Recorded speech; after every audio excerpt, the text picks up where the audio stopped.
All right, we are live for Wax Wednesday. Damn, dude, this fucking pool rocks. Which Claiming my one? rewards on. There's a CMW pool, a new one that pays USDT. I forgot I CMW is just still a thing for when it was like kind of a fun thing to yeah, farm a while ago, and then I feel like it the was like the concept just fucking didn't token to work farm. as far as like the I whole still like lending. the I like the fucking concept of lending stuff. Like there's potential there, but I feel like it's for very specific collections, and I feel like you need like integration partnerships. Like if you can integrate it into Music Mogul, that I can let you borrow my like super rare guy, and then I don't have to play, and I can make a passive thing from that. Like fuck yeah. But I feel like Music Modal would Yeah, have to like be involved in integrating that. There's no way like a third people party are just gonna alone find it. could be trust like worthy enough to do it, right? Yeah, or the market would get big enough for it to like have what you want and be convenient enough to actually like want to DNA use it. DNA said, "Hi, I buy stupid teddies for $200 in Solana. I think I lost it. Please help." Yeah, that's the danger of printing money in the new R Planet style game is you're gonna then spend that money on dumb shit. But if we learned anything from our planet, it's take a healthy share and put it into something that you care about. Like go take a DNA. certain percentage you're getting every day or week and then put that into Ethereum or Bitcoin and Dude, then I got a forget about good it. Ethereum. I got a good Ethereum pool for you. It's fun to like farm it too. So like you should check out the on Uniswap on Arbitrum, add liquidity to Ethereum and G Ethereum, and then you'll earn like pretty good rewards in Arbitrum token from the Merkle farms. But you can just take a chunk of your rewards, bridge them over to Arbitrum, buy some ETH. It's a pretty I cheap still don't really blockchain like too. bridges. I would just fucking hold Ethereum. I think that's not a bad move. I don't Holding like ETH on ETH relying on other mainnet's pretty people's easy. security. I like holding my own stuff That's true. in Pretty much any of the blockchain. like layer twos have a pretty decent like amount of centralization involved as far as like you're holding Ethereum in their like contracts, and there is people with access to those wallets, but a lot of it is I thought Harmony was safe, is industry run by their standard. fucking team, and then their Yeah. team lost their keys, which is like, I don't know. Now I don't trust any teams. It's like they were Yeah. seemingly pretty competent team. They built like entire blockchain and had tons of money on it, and everything was going super well. They seem to be working really well. So Yeah. I don't know. The way that ETH is wrapped on Arbitrum is like it takes 7 days to unwrap it if you're unwrapping it to ETH mainnet through the actual I guess that bridge. helps a little bit, but I still don't There's like a trust it human like that. element involved with each of those withdrawals where some person like checks it over and confirms it before it goes through. But that's also why it takes so fucking long. 7 days is a long time to wait if you're just moving from ETH into ETH between two blockchains.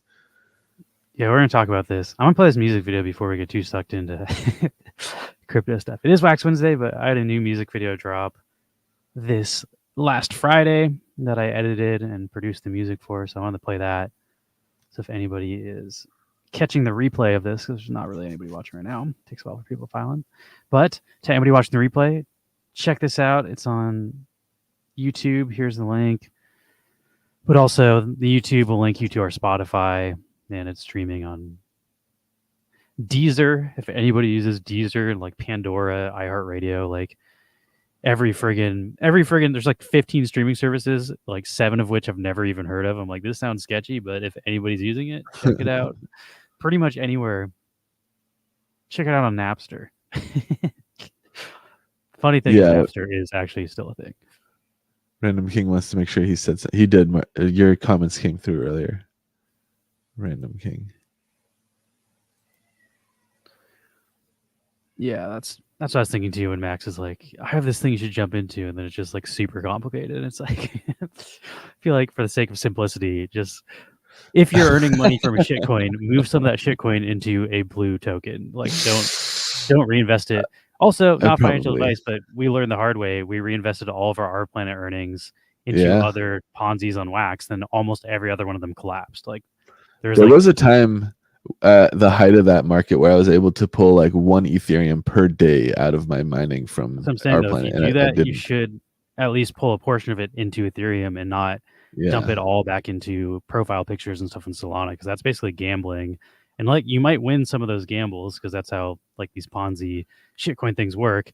But if you want to be safe, at least ensure that you're putting some stuff into blue chip, which again, we're not financial advisors, but based on my own experiences of losing a ton of money on Green It's what I Rabbit, wish I would have Waxina, done last time I had a money printer. That's what I wish I had done differently. that's the thing I learned the most is that you shouldn't reinvest all of it back into fucking degen shit because degen shit can go down as fast as it goes up, and you can be left with a whole lot of worthless NFTs that are from developers that rug pulled.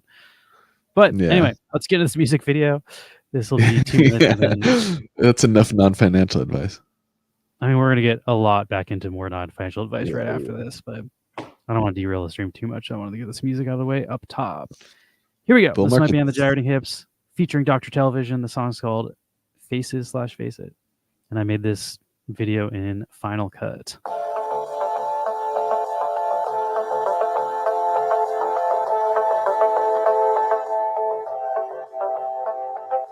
You take my love for granted. You give my gifts away to someone else. I wait all night for you. I fight for you. Defend you when you're not even beside yourself. There's just no good left in people. Who are the dancers? It's all just stock footage. We're all just fighting our evil. We can't be right. We don't agree. I've got to face it. I've got to face it. I've got to face it. I've got to face it. I've got to face it. I've got to face it. Why don't you meet me where I am? I also retimed all of the dancers, so like when you see them clapping, it's on rhythm. So I like change the speed of the dancers until it matches the rhythm. Nice. I love the neon vibes too. So dope. The neighbors hate your body more than they hate the Lord. They put our money in a bloodshed, baby. I slam my dick in a drawer. Why can't you meet me where I am? Meet me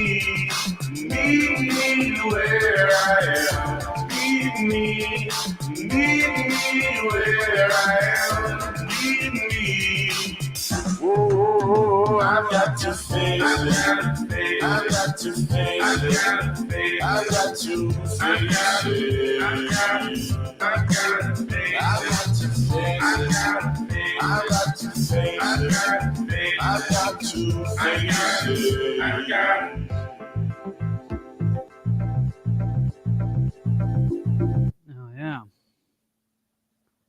Came out 2 days ago. I guess I released that on Monday. The song came out on Friday, and then we've been trying to promote it. I also read yesterday way too long about like how to advertise music in the modern era. Nice. Thank you, DNA. I appreciate it. I got like 2 or 3 more songs coming out with that same singer that are kind of similar vibe. We're hitting a peak creativity that Gyrating Hips incorporated. Nice. I really like that singer. Ari's voice is great. I love my favorite one is still Get All Heavy. I get it all heavy. Maybe we'll redo that one at some point. I think that recording didn't turn out great, to be honest. That song is just great. I like the song. I just don't think the recording did it justice. Yeah, today we're going to talk about. He gave me all my cheese. We got a new liquidity pool rewards, liquidity pool farming rewards for our Neon token on Alcor. I guess if you're unaware, the Neon token is it's a FT version of our Neon blend token used to blend into new artwork when we do artwork drops on FT blocks through the blends. And it goes 1-to-1. 1 Neon blend token equals 1 Neon. But if you pair the FT version with Wax on Alcor, you can then stake it to a farm, and then I guess I'll just show what we're talking about it. And then you'll now automatically receive drip rewards, which we've always rewarded that, but Max was manually sending it like every week or every couple weeks. But now it drips up like automatically, so you no longer need to. Yeah, every block, baby. Every 2 I don't know seconds why now. on this computer it doesn't show. I don't like this. That doesn't show the symbol for neon. Oh, weird. It does on mine. It does on my other browser. It just this one browser doesn't do it, but I don't like that. No, sir, I don't like it. But Weird. yeah, that's up. So if you are providing Wax Neon liquidity, you'll no longer receive rewards from Max sending them to you. So you do need to stake it into this farm, which you'll have like a Yeah, stake mine's button. mine's yelling at me. It says not staked. So if you don't have it staked, but you have eligible pools on the top right of the farms, at the very top of all the farms, it'll tell you stake all your positions. How do I clear my And you cache? I think it's like a browser's like settings thing, like go to browser like history, on, like the top I don't know. right. I'll figure that out another time. But There's like normally it shows a picture of our token, which is cool. there's like 3 little dots on the top right next to like your icon of your like user. If you're on Chrome. I'm on Firefox. Oh, then I don't know. Yeah, I use this browser just for streaming because I'm like, I don't know. It's nice. I log into like this is our giveaway wallet, so I log into different wallets on this one, so I don't have to like log out every time I want to send someone a prize, and then I do all my personal stuff on the other. Oh yeah, that's true. It logs you out. It like clears all the fucking like stuff you're like used to having autofill. It's kind of a pain in the ass. And then yeah, we're also going to look at there's a WUFFI airdrop for NFT holders. The first WUFFI airdrop, the new Wax meme coin, was for people on just holding Wax. If anybody holding over 1K Wax staked or liquid qualified, which we can actually show. There's a list for that. There's also a channel in their Discord. Maybe I can show this off.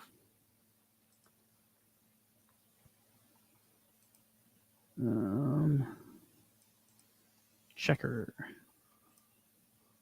And then let's see if I have Discord set up so you can see it on stream.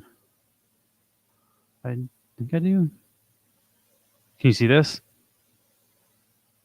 Yep. All right. Well, just the Discord at least. Yeah, that's what I'm trying to show off. So if you join their Discord, you can do question mark and then your wallet, and it'll check. So my main wallet, or like my biggest holding wallet, is just LOUIS, Lewis, my name. Oops, I didn't do check. I'm stupid. People who don't know that that's like even a wallet name would be like, what the fuck's this guy doing? Says the wallet Lewis has been captured in the snapshot. Polish dog, you are eligible for WUFFI community airdrop at tier 10. And it tells you how much you get to claim too. Approximately 738,251,612 WUFF. Let's go. Fucking Christ, dude. You're gonna be a billionaire in WUFFI. If you're interested, if your wallets qualify, you can join their Discord. Our Neon Space wallet will qualify. You could like look for that, and then we're probably gonna get around the same amount. Yeah. We'll see how that gets distributed too. Maybe we can add it to the farm or something. Yeah, I'd be down to just put that into the farm rewards. It'll like do a multi-token reward. Right. Just be like pays in WUFFI for the next like whatever 6 months or a year or whatever, however long a billion tokens take. I think we're doing. I mean, we're trying to do 3-month rewards at a time as far as the Neon one. So we could just do a portion of it. Do like a quarter billion every 3 months. That gives us like 9 months of rewards. There's 10 trillion total, so it definitely is. Why did this not post to Twitch? Oh, it did. That's the Discord if you want to check. I see people from our stream in there. I think that's Boom Shankar and Random King. What up, homies? All right. I guess I didn't check give.neon. If that had enough wax still, maybe it did. It did Probably not. Okay. I just bought a bunch of neon with it. But I guess why not? Let's just dive into this while we're talking about it. We can get to the Alcor stuff later. Yeah, that's true. So the first one was just for holding wax. And tier 1 was 1,000. Tier 10 was 10,000. If you hold tier 10, you get tier 10 through 1. So you don't just get the 108,000. You get all of the previous numbers too, which is why that gets up to 700,000. And anybody holding over 1,000 liquid or staked wax qualified. You didn't need to sign up or anything. So if you're holding wax, it's not in a centralized exchange and in a decentralized wallet. So it would not qualify like if you hold it on Binance or crypto.com or whatever. They just have one wallet for everybody. So that one wallet would qualify and you wouldn't get any. But anybody who's doing stuff in the ecosystem and has their own wallet and holds would qualify. And interesting, I think this stat's kind of interesting that 40,000 wallets are eligible total. So that means there's only 40,000 wallets on Wax that hold over 1,000 Wax, which, that's a decent amount of users, but also, Wax talks about having millions of users and always brags about all the transactions and stuff, but it's like out of those millions, only 40,000 believe in Wax enough to hold over $55 worth of it. Because last I checked, 1,000 Wax is like $55 worth. And also, like, I don't know. I know there's also a lot of people that don't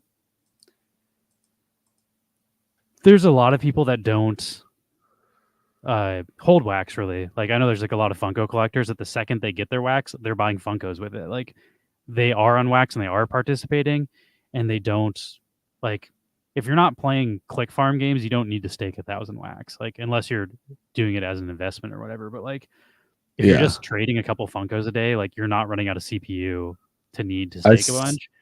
I stake 100 Wax to one of my like hot wallets, and that usually lasts unless the like network's crazy busy. But that's usually been enough for me to do anything like So trading and. It's a little misleading to say that like there aren't even more than 40,000 users. Also, a ton of people are multi-accounting this list, which you have to take into account. Like, there's not 40,000 unique people with these 40,000 unique wallets. But I do think there's a lot of people, even in our community, that probably did not qualify for the snapshot just because they don't hold their Wax. I also think that's a perfectly fine way to use Wax. Wax is a utility token. It's not an investment token. It's meant to do stuff on the blockchain. So you don't necessarily need to be holding as an investment to be a part of the ecosystem. So the point of Wax is to get yourself resources to do stuff on the blockchain and to pay for like the RAM, the CPU, and the net, and that's it. I just think it's interesting numbers because I don't know. I didn't know how many accounts were holding over 1,000 Wax or whatever, So like this kind of breaks it down. Like, besides exchange accounts, how many people? True. It's also interesting. Like, I don't know. Like, there's not a lot in between. Like, if there's half the amount of people in tier 2 is tier 1, and then half of those people are also in tier 10. So there's not a lot of kind of like in between 1 and 10,000. Like, 10,000 wallets are over 10K, and then 10K wallets are 1K. So there's like, I guess 20K. I mean, there's 20K. So there's only 10K people that are like in between 1,000 and 9,000 Wax. Yeah. That's not a whole lot. And it's also like not even people. It's just that many wallets. Because I know I have multiple wallets. For this Scooter, if you were holding over 1,000 Wax, it happened. But the next one is going to be for holding NFTs. Yeah, we haven't gone over that yet, though. So I'm assuming he's asking about what we're talking about. This happened. Go on. I'll post the Discord again. You can check. There's a checker channel in this Discord. You can do check and then your wallet, and we'll tell you if you qualified. But if you want to just say what a wallet, we can check it right now. I can also check for. We'll check it live. See if you got your snapshot. But it was basically if you had at least 1,000 total Wax between your stake and your. Here's the wallet. So try check. UMPR4.wham. It says not eligible.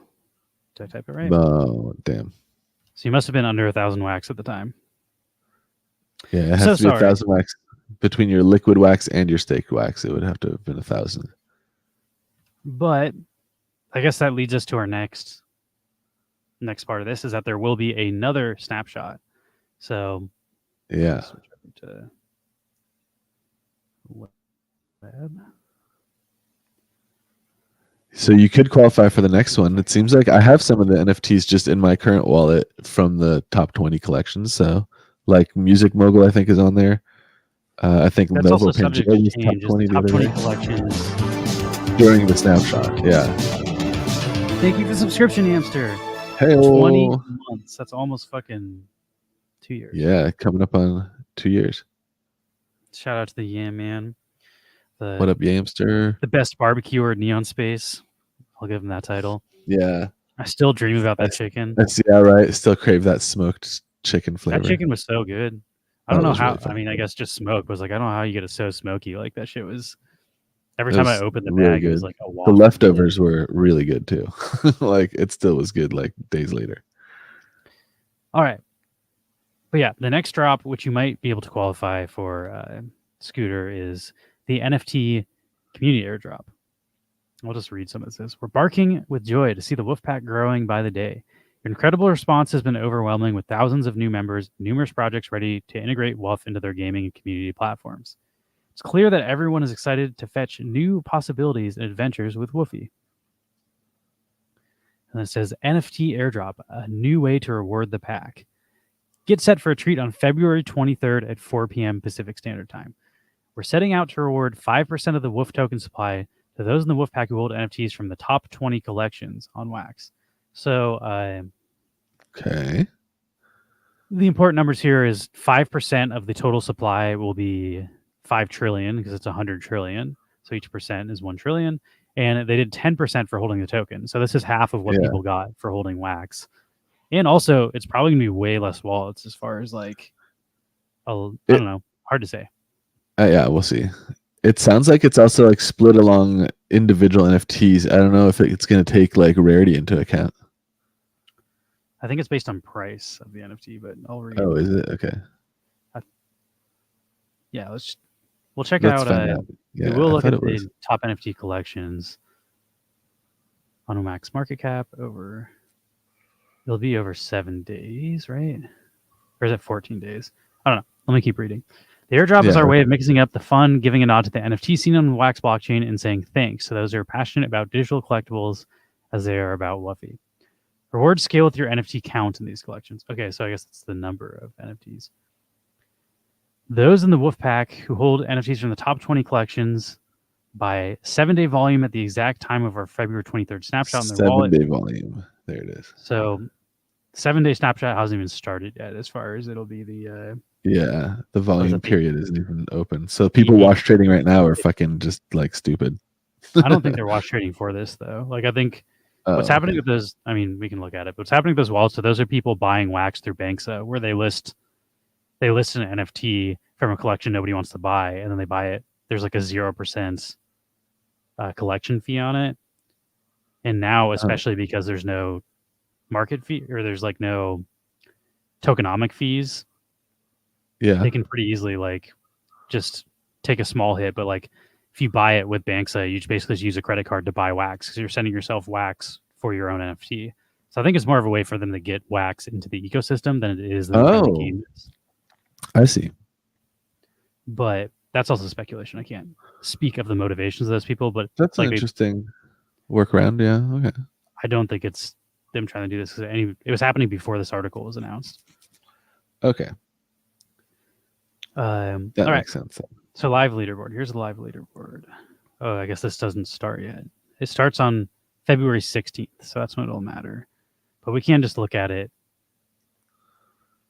And it says, here's an example. Suppose collection A, we'll just call it Funko, ranks number 14 by a 7-day volume at the leaderboard at Snapshot. If collection A has 1 million NFTs, each NFT is worth 250,000 WUFF token from the allocated 250 billion. Owning one NFT nets you 250,000 WUFF, while 10 NFTs equal 2.5 million. So they are splitting it. Doesn't matter how rare your NFTs are. Any NFT from the collection gets equal. Dope. And then here's the important thing, I think, which says, please note, we reserve the right in our sole discretion to disqualify any collection involved in blatant market manipulation, which would be these things we're talking about, where one person's buying thousands of dollars from one wallet and there's no other trading. Additionally, please note that Farmers World and Alien Worlds are not eligible for the top 20, and all Funko collections will be combined into a single collection, resulting in a Funko holding a maximum of 1 slot in the top 20. That's a great move too. Yeah, the thing that I agree with Random King about here. Though is it only? I might ask in their Discord. Is it only the top 20 Funko collections, or like every Teenage Mutant Funko Ninja Turtles is far from top 20 at this point? Yeah, it's definitely not gonna. But will that be included in all Funko collections? My assumption would be that it'll be like if there's like 4 Funko collections in the top 20, that all 4 of them count as one, but none of the ones that weren't in the top 20 count at all. But it would be nice if they did. I'm not sure. I might ask in their Discord, but that I'm unsure about. But we do know that you can't Like it's not going to be 10 out of 20 of the collections are Funko collections because that's when we look at Yeah. we look at the top 20. That's how it looks right now. Yeah, we'll look at it in a second, and I'm sure there's going to be multiple Funkos. I also think disqualifying Farmers World and Alien World is great. Honestly, that's a good move. That's They're- like yeah. leeches to the entire ecosystem, and I feel like the Wax team hasn't talked enough. Like nobody wanted to fucking bite the hand because like that's where all the money was coming from, and like none of the marketplaces would really say shit about Farmers World or Alien World because that's where they get all of their market fees from, is the people botters playing these games, and I don't know. But them just being like, fuck those people, I like that. I like that Same. because like those people are not buying and contributing to the Wax ecosystem. They're like exclusively dumping tokens and using like bots and fucking trying to exploit money out of the ecosystem. So you don't necessarily want those people involved in your meme coin community. So I respect that decision. Also, note that DP wallets are not eligible. So if you hold a bunch of Funko stuff, you're going to want to take it out of your drop wallet and put it into a WAM or, an Anchor. Oh, that's interesting too, because there's probably going to be quite a few people who hold like qualifying NFTs, but only in drop wallets. So then I guess the people who hold the remaining ones probably get like a bigger cut of. Yeah, you'll get a bigger cut. It also makes sense though, because you can't log into any dApps. So like those tokens would just be locked in those wallets. You can't send tokens. Like all you can do from those wallets is transfer NFTs to a non-custodial wallet. You can't actually like log into Atomic Up with the drop wallet. You can't log into Alcor with the drop wallet. So there'd be no way to like access it. So it makes sense from a logistical standpoint. That too, yeah. Although like I do think it would be good to make those people aware of like what's happening. Those are the people you want as a part of your meme coin community. Because that's a good move too then, because then you're now you're encouraging people to take part in like the decentralized part of the Wax ecosystem who maybe have only been in the Funko side of it. Assuming they hear about this. I don't know if they'll be talking about it. They should reach out to those people. I haven't been in the Funko Discords lately, but that'd be something that you'd want like Pop and Stock and those people to hopefully to like kind of inform the Funko warriors, because those are also, I feel like, the people. Like for meme coins, you just want a fun community of people who like stuff, and I feel like the Funko people are some of the more positive people on Wax, as far as they're just here to have fun and collect. And like, sure, everybody gets salty about stuff sometimes, but I feel like they're less salty than like the play to earn community, and less like angry all the time and fighting. And I don't know, which it is what it is, but I do think the Funko community is a positive influence on Wax. It'd be nice to get those people a part of the WUFFI community if you're trying to bring communities onto the project. I also don't know that WUFFI will be worth anything, and I wouldn't consider this investment. I was talking to Max earlier about that. Like, I wouldn't just go ape into all these collections expecting 100% to get the value back because they're a top 20 collection. Like, if you happen to hold the NFTs, cool. That's what I'm at. You want to buy them for the art, but like I would expect to drop off after the period. Like anything that's in the top 20 in that week period is probably going to get a boost, and then people will probably dump the NFTs afterward.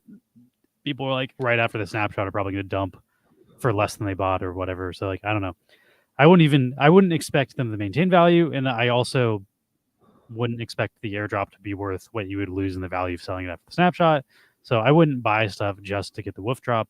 But if you're like already a Funko collector and there's a new Funko drop happening, like definitely put that stuff in your non-custodial wallet because you'll get free WUFFI. Yeah. Same thing for like holding Wax. Like I wouldn't have bought Wax just for the WUFFI airdrop, but like if you're already holding Wax, like why not take advantage of a free airdrop? So that's sort of my view on it. Like don't go chasing the WUFFI, but if the WUFFI comes to you, like why not have some fun with it? Yeah, that's exactly what I'm at too. And like, I'm probably not going to sell all of mine, but I'll probably try to sell some of it when it first drops. But I do want some to like throw around. But yeah, I mean, like you, DNA, I'm probably also getting billions of them. So there's, I also wouldn't mind moving some over to Solana, because I have no stake in Solana right now. Same, so that's a good way to get into that. And people buy this on Solana, it wouldn't be a bad way for me to just get a little bit of a stake. Yeah, don't go chasing WUFFI falls. Don't. God damn it. Don't it was right there. Chasing WUFFI falls. I just forgot all the lyrics when I tried to sing it.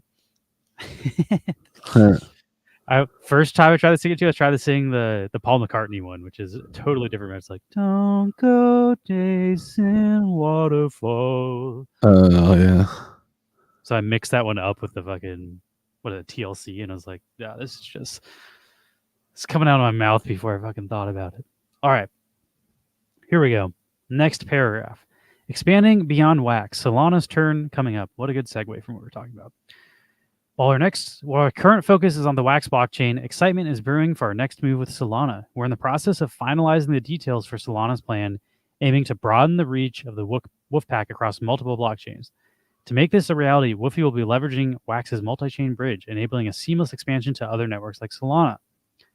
The future for WUFFI is truly a multi-chain, bringing more opportunities and connections across Web3. And it's kind of a speculation, which this is just from people. This is heard it through the grapevine. Can't say this is accurate or not, but people are thinking that they won't do the airdrop until the bridge is live to Solana. So like they want it to be live on Solana before they do the airdrop on Wax. Don't know if that's true. That's not like an official team statement, but that's what the people have been saying in the chats. That's what the streets are saying. Word on the street, but Wait, what are they saying? That they're not going to do the airdrop on Wax until the bridge to Solana is live. Oh, okay. Well, that would make sense. You know, give it that just like you're saying. I would also move some off of Wax if they were sub-bridged to Solana. But that's not like official. So yeah, that's true. Just stuff I've been hearing in the chats. Solana seems fucking crazy. I want to. It's also curious. Like, I feel like the smart way to do it would be do like because they just gave away 15% on Wax. I feel like the next 15%, give 10% to people holding over 100 Solana or whatever the value you want to do is, and then give 10% to that, and give 5% to people holding the top 20 NFT collections on Solana. I feel like they could just, because they just gave away half on Wax, I feel like do the same 2 snapshots on Solana, and then before you do the airdrop, make the bridge live so you can move them back and forth, and then drop them all on both chains at once. That would be my my speculation on how this is going to go down, because they did do exactly half of the community airdrop on Wax now, and I don't know what other snapshots they'd be doing on Wax, so I think they might just do the same thing on Solana, and then that not does a bad make sense strategy in my opinion, like getting the top holder or getting people that hold an X amount on Solana, and then also dropping it to people who hold the top collections, the NFT collections on Solana. That could actually bring some whales over to Wax potentially and make the token not worthless, but hard to say. So we'll find out. Especially if they can get like partnership, like gaming, like utility for their token, like integrations into like existing Solana games, like they're saying they're doing on Wax. What's going on, Fenris? What's up? We're looking at the new WUFFI NFT airdrop. The NFT snapshot for the airdrop for new. They call it an airdrop, but it's not an actual airdrop. It's a snapshot for a future airdrop. It's not even an airdrop. They said you have to claim it. So hello. I guess that's true. I guess it's it's fucking arguing specifics at that point. But yeah, that was also something they posted. I don't know if I have a picture of that, but they said they're not going to airdrop WUFFI. You will have to claim it. So anybody who doesn't claim it within the time frame, that will either be burned or recirculated back through the thing. So wallets who just qualified but aren't aware of this also probably won't get it, which is a good move, I think. I'm kind of mixed on that one. It's almost better to have the dead wallets not get it. If they're burning it, that's good. But if they just end up distributing it to more active people, then you might actually see more people dumping. Because that's true, I guess. Also, you'd end up with more wallets holding it if you just airdropped it, which that's like a metric people look at, is like how many wallets does this token distributed to? Yeah. Not that it matters that much, but it is a metric. Let's see if I can find there is an official post about that. I post too much in our Discord.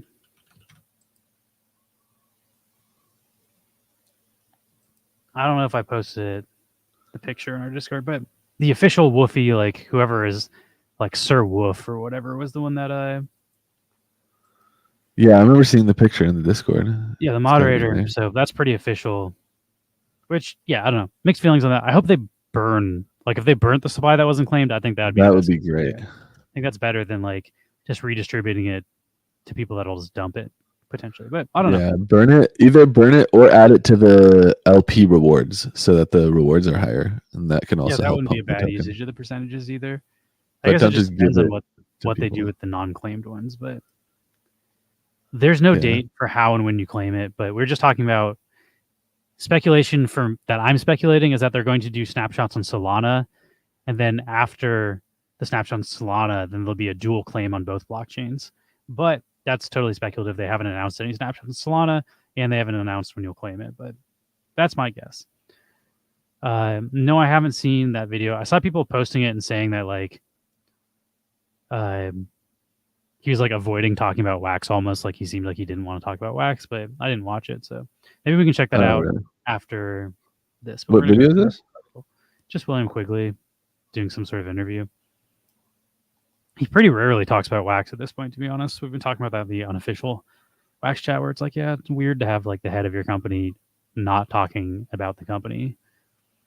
But anyway, let's finish this before we get too off the rails. Remember our mission, it says a series of snapshots building the WUFFI. Remember our mission to expand the WUFFI takes us through a series of snapshots, each offering unique access points to our community. We began with the first snapshot for WAXP holders, a resounding success. Now we're under our second snapshot focusing on NFT collectors from the top 20 Wax collections. This is just the beginning. We have more inclusive plans ahead to ensure everyone can join the WUFFI. My guess is some snapshots on Solana, but we'll see. And I think the rest is just nonsense. But yeah, so let's look at the top 20 collections on Wax right now, because the top 20 collections, not this week, but starting on the 16th, from the 16th to the 23rd, was that when they said? From that week, we'll qualify. So I wouldn't be surprised if you see a bunch of collections doing drops then. Like people that are trying to capitalize on the WUFFI hype might be doing drops to be like, hey, like we have a new drop out, go buy and sell our shit on the aftermarket, like go do volume.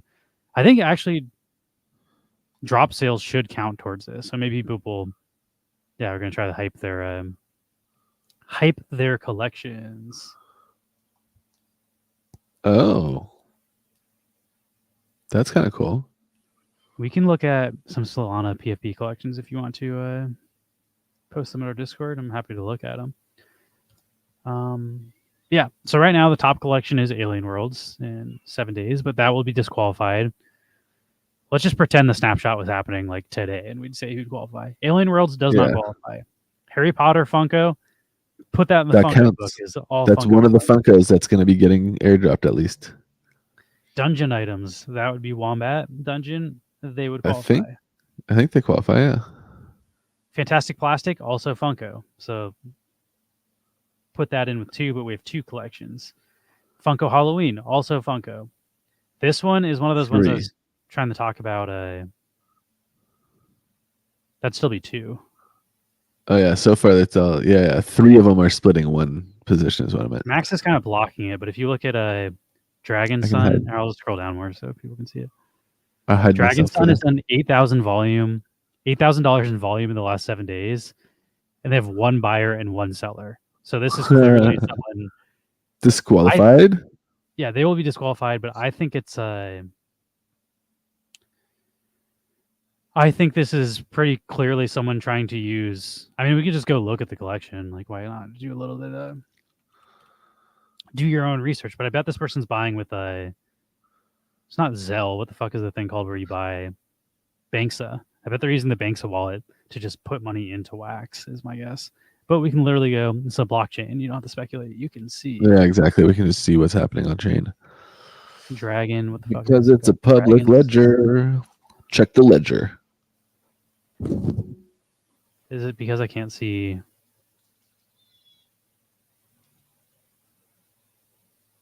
Do I have unverified collections checked? Only badged. That's definitely why that's not showing up. There we go. Dragon Sun NFT. 20 accounts hold it, actually. That's more than I was expecting. But Let's see their market. Look at that. Banks a wallet spending $170. Banks a wallet spending $200. Banks a wallet spending $700. Every purchase is from Banks a wallet. So definitely exactly what I speculated, that someone just funneling money into Wax to their own wallet by making their own collection. I bet the fees are at like, I guess the collection fees don't matter at that point if you're just funneling into your own thing. But yeah, they're basically just listing it and then buying it from themselves. So they're using their credit card to get Wax into their own wallet because there's no other person involved. Although I do think they're still paying the market fees, right? Or it's stolen credit cards. That could also be happening. That I can't really speculate on, as far as no evidence that where the credit cards are coming from. But we do know someone's buying from themselves. They're using a credit card, we'll say, to buy Wax. But it's cool to know that you know Wax well enough to see a collection volume and be like, I know what this is, without even looking. You nailed that. Fenris is saying, he said about connecting to Ethereum blockchain. Yeah, they've been working on the EVM for a while now in EOS, the Ethereum virtual machine, they call it. It's basically like an Ethereum emulator.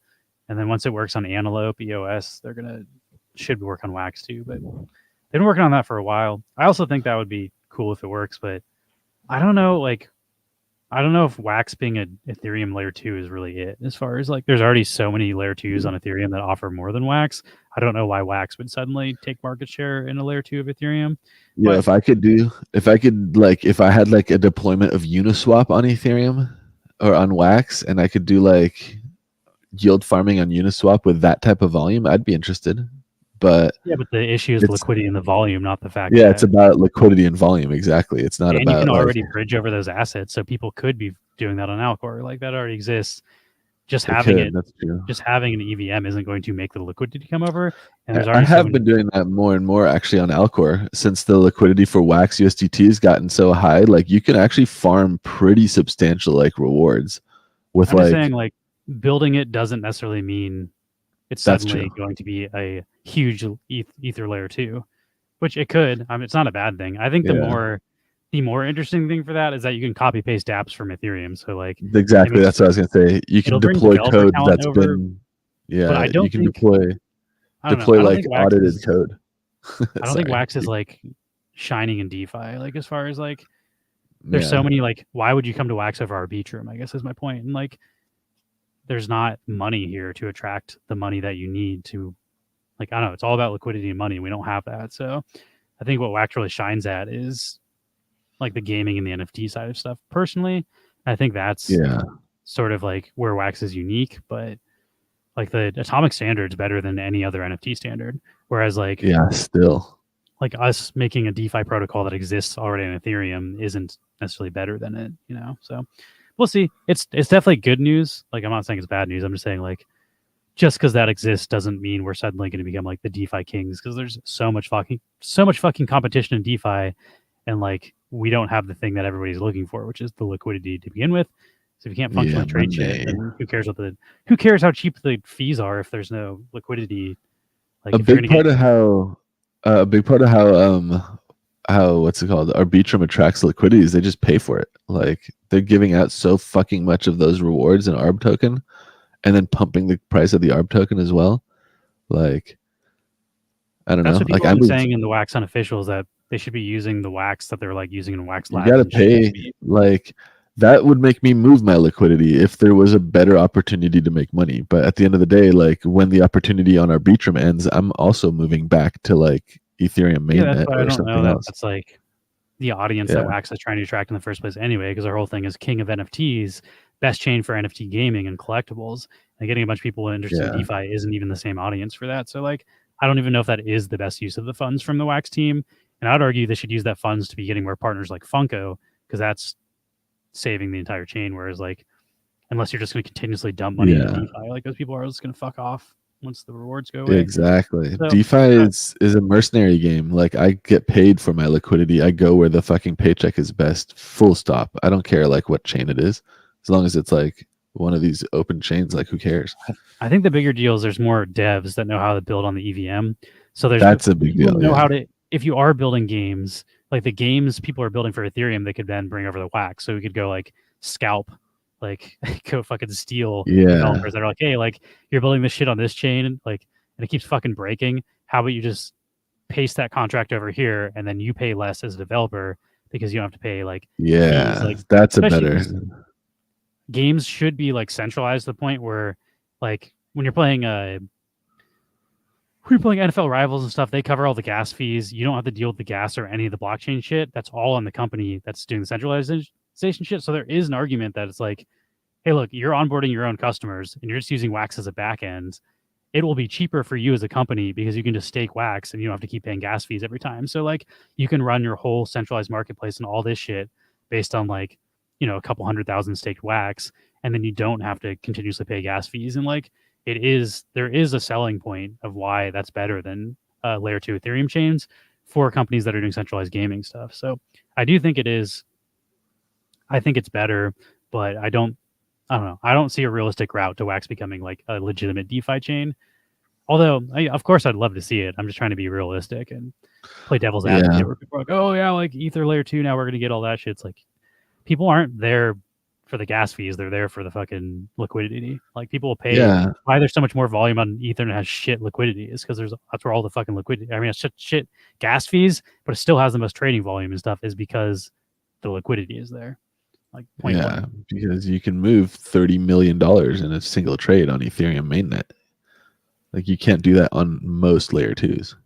And I'm the KY saying Rainmakers are Polygon assets. I like abstracting it. You don't even realize your account is a wallet.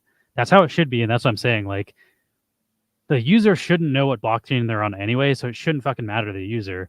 So I think you should, like, the Wax team should be able to sell partnerships where they're like, hey, like, this is cheaper for you as a company for operational costs, and our blockchain can handle more transactions, is more functional.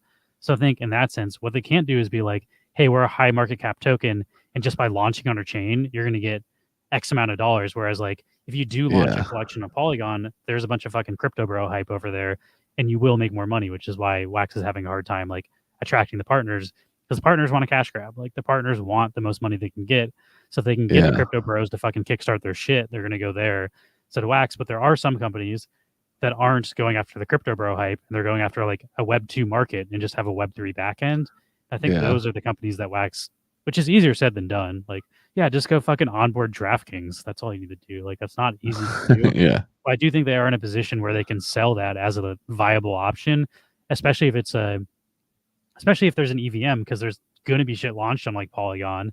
And if the gas fees start getting worse and worse on Polygon, they might be able to like, hey, like you're spending this much a month in fucking gas fees. Like, just move your contracts over here and bridge your shit, and then if all the bridges are up and work and stuff, you could migrate the entire fucking thing to Wax, essentially. So that could be a viable option in the future. So I do think the EVM stuff is cool. I just think it's cool for different reasons than some people. But we've been fighting about that in the Wax unofficial Telegram for months now. I went on a long rant where it's just like, I don't think if like you guys think DeFi is going to save Wax, but like that's not what Wax does well. Like you need to focus on what makes you different and better. And I don't think DeFi is what we do better than the DeFi chains that are existing. And the only way to do it is to have an amount of money we don't have on Wax because we're too low of a market cap. So like, I don't know, it's like a weird chicken egg situation where it's like, oh, the way that you get the market cap up is by the DeFi, but it's like, the token's not worth enough to give out rewards that'll bring the money over in the first place. So like, Wax needs to be worth more so that the funds that are giving to the treasury and the team, they can pay out to people in DeFi will be worthwhile to make them come in, but it's worth so little now that they're not doing enough for that. Like, I don't know. Doesn't seem realistic to me, but I'm also biased because we run an NFT collection. So I want Wax to focus on onboarding NFT collections because that's good for us. All right, let's go through this list. I got real off the rails there.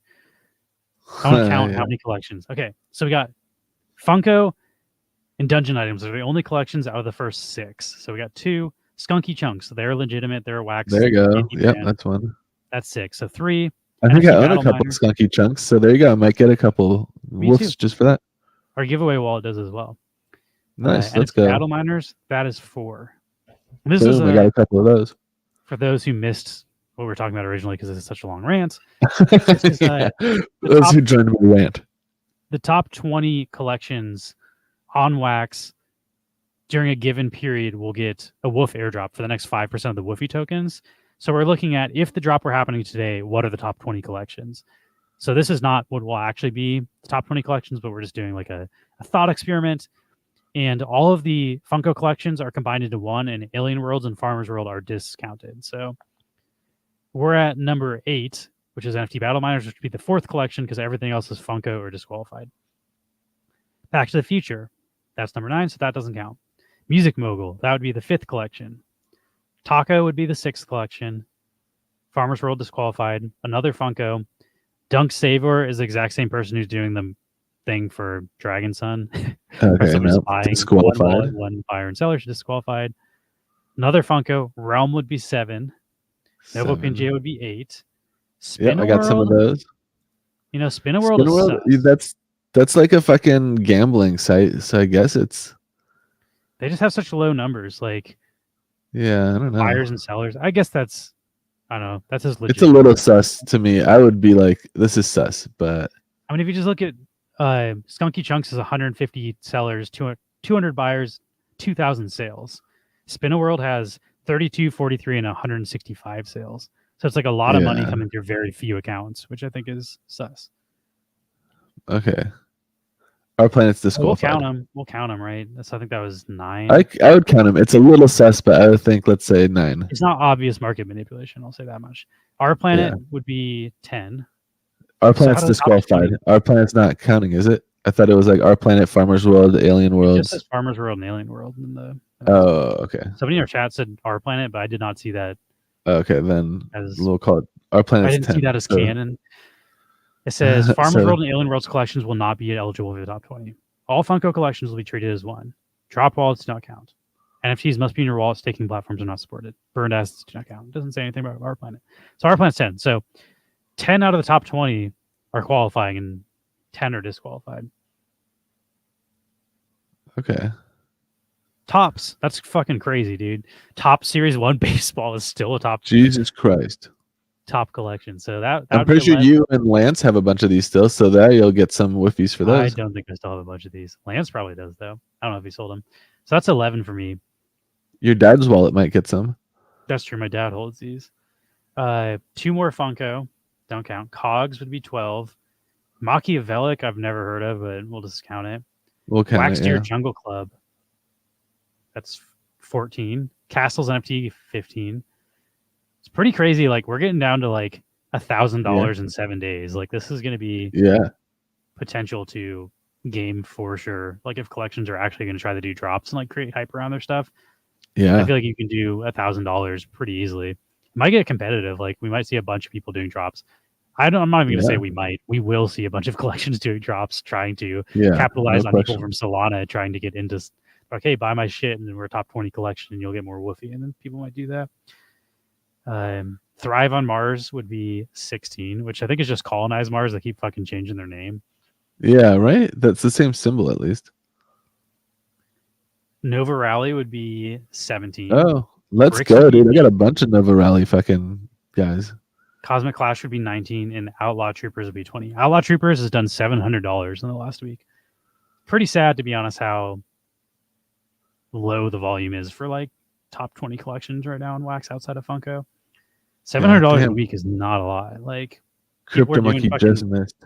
People are doing like $200,000 in a fucking drop like in a day back in the bull run and stuff. So like seeing these numbers is pretty pathetic, if I'm being honest, and compared to other chains.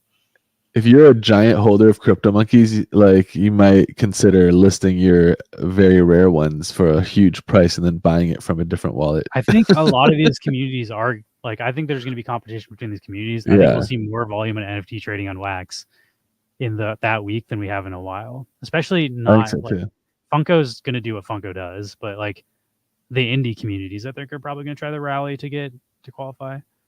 How many Funko collections were there in the top like 30 now? So it was like half of them. Yeah, it was like 10. In the top 30, there is 1, 2, 3, 4, 5, 6, 7. 7 in the top 20. 10. Oh, 20. 7, 8, 9. 9 in the top 30. And then it's kind of fallen off. Garbage Pail Kids is still fucking ranked 39. I've been saying that for a long time though. Like that was also my argument is like the people who were into like MLB and Garbage Pail Kids and shit, they're still around and like they're still kicking it. Whereas like people that were into Farmers World fucked off the second. Like the play to earn games is the same with DeFi. The second it becomes not profitable, all those people just fuck off to whatever's profitable. So if you're trying to build like a long-term sustainable community, having real properties like fucking baseball hasn't done a drop in like 2 years and they're like a top 20 collection, which is crazy. So like, I don't know. To me, stuff like Funko and Tops is so much more valuable to Wax than than a DeFi thing. So personally, I think the team should focus on that, but the team stopped focusing on onboarding new major IP because they said the major IP will burn them. So like, I kind of have a difference in opinion of the strategy of what the team should be doing, and yeah, I don't know. Yeah, the rules to qualify for the airdrop, by the way, first is that you have to be holding NFTs from collections that are in the top 20 of volume. 7-day volume on the day the snapshot happens, and all Funko collection count as a single collection. They're not including Alien Worlds or Farmers Worlds, and they're excluding obvious wash trading collections. So we were counting through all of the top like 30 or so, and we found what would the current qualifying 20 be, but that doesn't actually matter because we're waiting for when the snapshot happens. 7-day volume, and those 7 days haven't started yet. So I don't care. I asked what are people buying from Nova Rally? It looks like Boost, like almost exclusively. That was all. Damn. That's all today. Someone just fucking sweeping the Boost. I wonder who TM5 is. Yeah. Wow. Is there anything besides Boost people are buying? That's all today still. Someone just buying a shit ton of Boost. That can't be the volume though, because it's like a fraction of a cent. Like you'd have to buy so many of these to go up to $100. Then maybe they did. Maybe they did. Yeah, who knows? Right, here we go. People are buying drivers and shit. So I don't know. I don't know what you're for, what you're selling, but people are buying cars. Damn, you can get a car for so cheap now compared to what these used to be. 8 cents. Oh man, whew. I'm just holding my cars. I mean. Somebody paid $5 for. Is this the highest rarity one? Classic. Yeah, these used to cost so much. That's crazy. So if you want to sell this for $5, it works. But let's look. Where's the chart? Yeah, these were selling for $100 and now it just sold for one sold for 81 cents. Oof! God damn. So you can sell this stuff, not for any prices that you're gonna be happy about, I would bet. But Nova Rally is selling stuff, which honestly is a little confusing because he pretty much said they're like moving the game off chain and the on chain assets aren't going to be important anymore. But I don't know. I still give Sammy credit for building like what he was building wasn't working. Like making this a play to earn game and like having a bunch of tokens that you stake passively is just not. That's not it. Like that doesn't work. It's not sustainable. Oh, I also agree. I don't think going for the airdrop and buying stuff because it is probably a bad idea. Just if you want to buy WUFF, just wait until WUFF drops and it'll probably tank in price immediately and buy it then. Like, buy it after. Your sole goal is to buy WUFFI. Don't speculate on how much you're going to get by buying. It's the top 20 collection you buy from might get kicked out of the top 20. Like you don't even. Besides Funko, I'd say nothing is safe. Like that's such a gamble. But DP wallets do not count for the snapshot because DP wallets are not. Like they can't connect to DApp, so like you couldn't even trade the token. Like if you had the token in your wallet, there's no way to send tokens out of your Drop wallet. And Drop can't log into like Atomic Hub, and it can't log into Alcor. Like it's not can't log into DApp, so you'd just be trapped there forever. So they're not sending them to Drop wallets. Damn. I also agree. I understood what you're saying, DNA, but I really do want to join an LP. I'd waste like to get more WUFFI. Yeah, like if you day one put Wax into the WUFFI LP, you'll probably get a shit ton of WUFFI that way. Honestly, not financial advice, but I could see it being wildly volatile and actually being a decent LP. But I would only enter if you're okay with ending up with a metric shit ton of WUFFI and not a lot of Wax. I wouldn't do it as like a safe financial investment. But if I'd you don't also mind probably just go. ending up with a shit ton of meme coin, it could be fun. I'd probably just go full range too. Just like let it go 0 to infinity and see what happens. Yeah, I was gonna look. I saw you posted in our Discord too. DNA. I was just trying to finish our rant on the took me a solid 40 minutes, 45 minutes to get through that fucking article about the airdrop, but I will look at your Solana. Oh yeah, I want to see these. We are not good at brevity is not our fucking strong suit as streamers. I was expecting to read that article, which is like 6 paragraphs and fucking like took 45 minutes, but Ferris is gonna sell his house and go hard on WUFFI. So there you go. Someone's buying. Someone's buying when I sell a bunch of mine. So this is what DNA was buying. Let's see. I want to be a pro. I don't know the difference. I don't know if I like that. I'm going back to light. Oh wow, that's cool. That's cool. It has like a bunch of like chart analytics for NFT collecting. There is tools for like certain NFT markets where you can just like buy and sell NFT collections the same way you would buy and sell tokens. Where you buy like, I'll buy 200 of these tokens, but the tokens are NFTs. And you just like sweep the floor with like automated tools. This is on Solana, and this is the teddies. They're teddy bears. We're not endorsing this collection. DNA even said this is stupid. Probably don't buy this. But DNA is now printing money from Elementara, the R planet, on. They're in full Ponzi mode over there, and if you got in early, you're making pretty decent money because you're on the top of the Ponzi. It's the pyramid system. He's at the top of the pyramid, just funneling Solana into his own wallet. So, yeah, not necessarily saying don't buy these. Oh, you bought it 2, and they're now 0.69. Snap. See, that's a good way to lose money fast. But yeah, he just wanted to show them off because he said they look fun. So we are looking at these for fun, but just know we're not telling you to go buy these. And we just want to check out what our buddy is collecting on another blockchain. I do like the look of these. Like, I don't hate these. How do I just look at the fucking... There we go.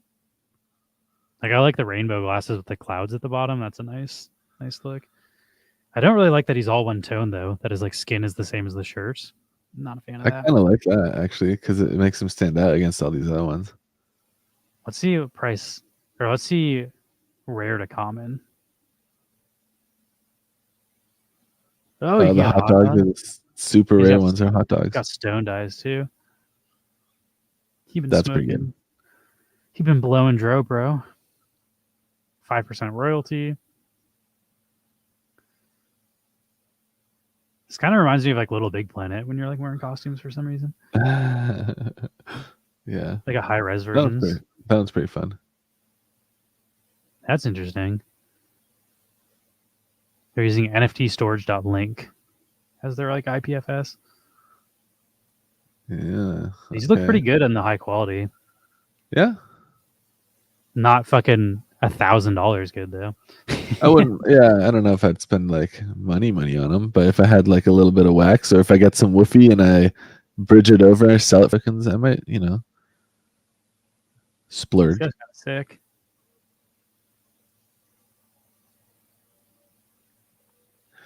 Since we're looking at some PFPs, you want to check out the Mochi Mons that I bought into recently and posted about when they first. Yeah, it's in the private chat. Oh, you already did. Yeah. Is there any specific DNA that you want us to look at? Do you want me to look at yours, like your specific? Yeah, one? Which one's you got? Which one's here? my strategy to buy another, so my average spending a single teddy goes lower. That's some degen. That's I'm telling you, dude. People trade NFT collections like they would like. You don't want to show us? Like, I want to see which one you have though. I feel like I'm more invested in yours than I am in the entire collection. Unless you don't want to show us, does yours not look cool? I like this guy where he has kind of a like cracked, like he looks like he's made out of stone. No, that's cool. What's like the rarest attribute? It's like the costumes, right? And after the costume one, after the ones that have costumes on though, what's like the rarest fur? Is there like a gold fur or like a diamond fur? I don't know why it just changed all the rankings on me. Let's try to refresh. Like, where'd the hot dog ones go? There we go. It's got to be the robot skin, and then the stone, and then like ripped robot, and then there's gold. Gold is pretty rare, and also this checker Nice. one. Pre-reveal is fucking dope, DNA. But ultimately, with PFP projects, pre-reveal prices are always higher than post-reveal, just because everyone's trying to get like the rarest, and no one knows what it is. So all of them have like an average higher price. I think KY says you're going to accidentally buy into another Shiki project over there. I think Ashiki like abandoned all the social medias and stuff. I'd be willing to bet if Shiki didn't leave the space, he's just going by a different name. I think he like soured that name so hard that like last time I checked his socials, he hadn't posted on Twitter or any of his accounts in like over a year. So I think that man got up and left.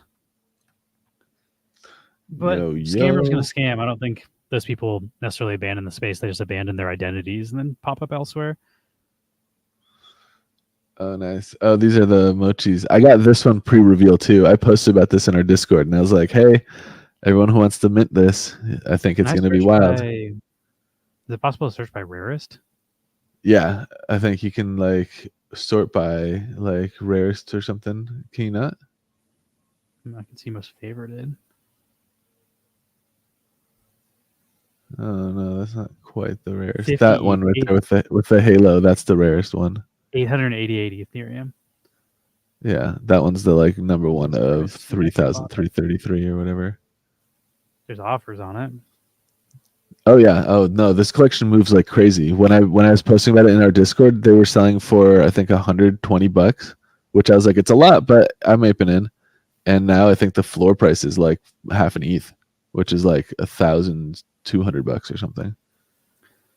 Shit's like 10. Asks, what can I do with the Neon token? I'm part of your liquidity pool.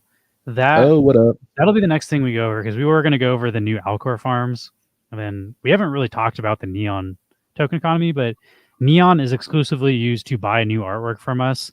The Neon token is a 1-to-1 exchange with the Neon Blend token NFT. The Neon Blend token NFT is the ingredient for all of our blends on NFT blocks. So when you blend into new artwork release, generally called Burn Street, which is our blend street, you use the Neon. So you can send one Neon FT to the address or wallet tokenized to NFT, and it will send back into your wallet a blend token. But yeah, I'll go over it. I'll do it I'll do it live. Yeah, let's look at these. I just want to look at these first. Wait, here, let's see if I'll show you mine. I like this guy. I don't like him enough to pay $72,000 for him, but I do like this guy. Yeah. I like his ball of yarn. I got mine also this was reveal, and this is an unusual case where like the entire collection floor is like up 10x from pre-reveal. Oh, but yeah, I was gonna say the like backstory for these guys is like this is on the Base blockchain, the Coinbase, which is Coinbase's blockchain, and the Mochi, like they're Mochimon, but Mochi is the name of the Coinbase CEO's cat. So the CEO of Coinbase has a cat named Mochi, and it's like people created a meme token called Mochi on this chain, and then they created this NFT collection like in parallel with the meme token. So you can buy Mochi tokens, or you can get a Mochimon. So I bought like 10 million Mochi tokens, which got me whitelisted to mint one of those Mochimons. And it's been a lot of fun. I like your bear. I think it looks cool. Yours is dope. What? Yeah, that's cool. It's like very coordinated color wise. Purple and pink. And the background matches with it too. It's nice. You got a good one. Oh yeah, let me find. I don't have my wallet like logged in here. I like the ones with lightsabers. Does this guy have sushi? That's fucking sick, dude. Sushi is definitely my favorite of the like a smiling sushi. Oh, what the fuck, dude! This Mochi token's flying. Okay, let's see. Log in.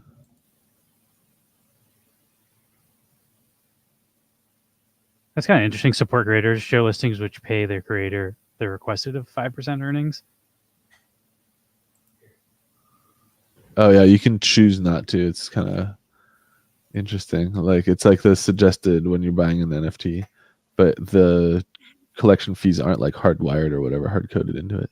I sort of think it should be on the collection. Like people can turn them off if they want to, but like if creators want their fees, then you can just choose not to buy their shit if you don't want to pay them fees. Yeah, in the private chat, I shared the link to my cat specifically. I got him pre-reveal. I was pretty happy with him, but I don't think he's very rare. He's like one of the least rare ones in the entire collection. Like there's 3,333 or something, and he's like his rarity score. He's like 3,100 something. He's like there's only a couple hundred less rare. But I like him. He's very plain, and I like that he has his little Tamagotchi because they have like a plan to make these like be the characters within a Tamagotchi game. And then I have a blue lightsaber, which is fun. So I think the blue lightsaber is kind of rare, but other than that, I have like no rare traits. You can like scroll down and see the traits and how common they all are. 14%, 11%, 1%. Yeah, that's the floor for the lightsaber is 3 ETH. Yeah, the lightsaber is pretty rare. And then sometimes, within these communities, it's like, hey, everyone who has a Tamagotchi is like welcome into these sub communities and stuff. So yeah, that's always fun. The wax apes. Like I'm in the wax ape smoker club, where if you have a blunt or a cigar, or a joint or a cigar, like you can join their community and they have their own NFT drops and stuff. Yeah, exactly. So like there's a lightsaber gang and stuff. So he's still, even though he's like super common-ish, like he's kind of cool. I never like listed him or anything, but I have an offer for 0.4 ETH, which is pretty substantial. I bought it for 0.09 or something. I don't know if lightsaber is copyrighted. Like I don't think you can copyright an energy sword. Like I'm sure if you drew it exactly the same, but like the handle and shit doesn't look anything like that doesn't look like a Star Wars handle. Yeah. They do call it lightsaber though. I don't know if the word lightsaber. They call it lightsaber. But it is what it is. It's now forever on the blockchain, so I think you can update the metadata like that. I think if there was an issue, but I don't know as much about Ethereum to be honest. Yeah. So here's if you're asking about the Neon token, what to do with it. This is our tokenomics. So our packs sell NFTs for $1. The packs open for these rarities. The common or dim gets you half of a neon. Lit gets you 1, and the glow gets you 3. So on NFT blocks, you can blend. The only way you can get neon ever is by blending our NFTs. We don't ever mint neon, and the neon we're giving through the rewards pool is purchased to us from people who burned it. But somebody at some point had to burn our NFTs. It's not minted out of thin air. It only exists from burning our NFTs. Yeah. So, there's no neon that's ever been minted without the counterpart being burned. I should also say blend, because you have to blend. If you just burn our NFTs, you're getting nothing. That's true. You have to blend them on NFT blocks, which does burn them after you blend them, but don't just burn the NFTs because it's not going to show up in your wallet. If you want to blend for them, you go neon, and then once you blend the NFTs, you get the neon blend token, and that blends into new artwork. And then this shows the whole tokenized NFT. You can send it back and forth 1-to-1. But I'll just open up our NFT blocks. And we were actually talking about, we had a meeting on Monday. First time in a while we met up with Paul, Mark, Max, and myself. We had the whole team. And we're probably going to do some blends pretty soon. Is what we it's blend time. I had some neon. I need to start blending again. We might do a gyrating hips, but yeah, I believe we have open blends too, so that you can immediately, if you want, if you don't already have these artworks. So here's how you get the blend tokens. Like if you have a blend token from Burn Street, which is one of our collections, you can blend it back in. If you have I'll hide myself. Specific ones like Collab Street, if you have the dim, there's one for each rarity. The easiest way, because it's kind of a mess, is just to go I'm not logged in, so I can't, but you can filter by if I own all of the required ingredients, and then it'll only show you the ones you can do. So if you have duplicates or you just don't like the artwork you got out of one of our packs, you can burn it into the blend token. And then we have FTX Miss is still alive from back when FTX, that was a long time ago that was happening at this point, right? Yeah, I think he's in jail now. We got a salt miner, so you can still get this one if you want, which is we mine the salt that powers the metaverse. And then there's a Be My Valentine, or Be My Victim, which is like a Valentine's Day blend. Why is it so fucking small? I wish they showed us bigger versions. Why is this so big, but the actual artwork is so small? But Yeah, yeah, we got a couple it'll- blends open, but we will hopefully be doing a new blend. I'd say we can do it definitely by the end of February. yeah, for sure. Hopefully by next week would be nice. Oh, we should also have our stickers. Our stickers should be. We're still trying to work out. We were also allowing people to use blend tokens to buy stickers, but yeah, we haven't figured out a super streamlined way to do that. But we could do that for our next sticker. I can make another Google form, so it'd be spend a blend token to get a sticker. Although I feel like it should be 2 blend tokens for a sticker. I don't know if we've been charging 1-to-1. No, we've been doing 2. So I it's think 2 to it's blend 2, into yeah. a new artwork. Yeah, I can put out a Google form, so if anybody wants to try to get a sticker with the blend token, we can do that. And then a lot of times what we'll do too is when people send those blend tokens, we just burn those too. So that's like Not a lot of times. That's 100% of the time. We every time. Okay. don't redistribute the blend tokens. They just get reburned. They get burned entirely. I don't think we've actually burned them though. We have a wallet just full of shit that's meant to be burned, which I think you have the keys for. I don't think I have. I think you need to do this. Oh, is it burned.neon? Yeah, burned.neon. Let me see. Yeah, it's got probably 174. Look at all these neon blend tokens. These are all meant to be burned, which actually means the supply of this is even lower than it says it is. I think we also have some burn street stuff in there that like stuff that didn't like we were closing out the blends because they've been up for too long. And these were from when people were doing the original marble races where it's like, or I think this was like for the first mints, like if you want to mint one of the blend token, we did a marble race to distribute those, and that's what these are from. Yeah, those should all be burned at some point, but thank you for the follow, Cartman Bra. Assuming that's Cartman from we used to play Our Planet together. Shout out to our alliance. Went undefeated when we were playing. That's why I'll never play Our Planet again because I've only ever won it. Yeah. What's up? I'm gonna burn all these. I'll burn all these right now. I have them pulled. I want to share your screen. I feel like we can get into Alcor and DeFi stuff. This is a good. Yeah. You're also invisible right now. Oh, okay. Let me fix that. Burn to get the RAM back. That's also a good call. Here we go. All right, let me start with the little burning then. I'll have a grubfish going on in the background here if anybody wants to join. Here's all these burn tokens that we've made from burning our collection. So let's just maybe like 100 blend tokens fucking out of the supply. Yeah, that's like 1,000 reduces the supply of neon as well.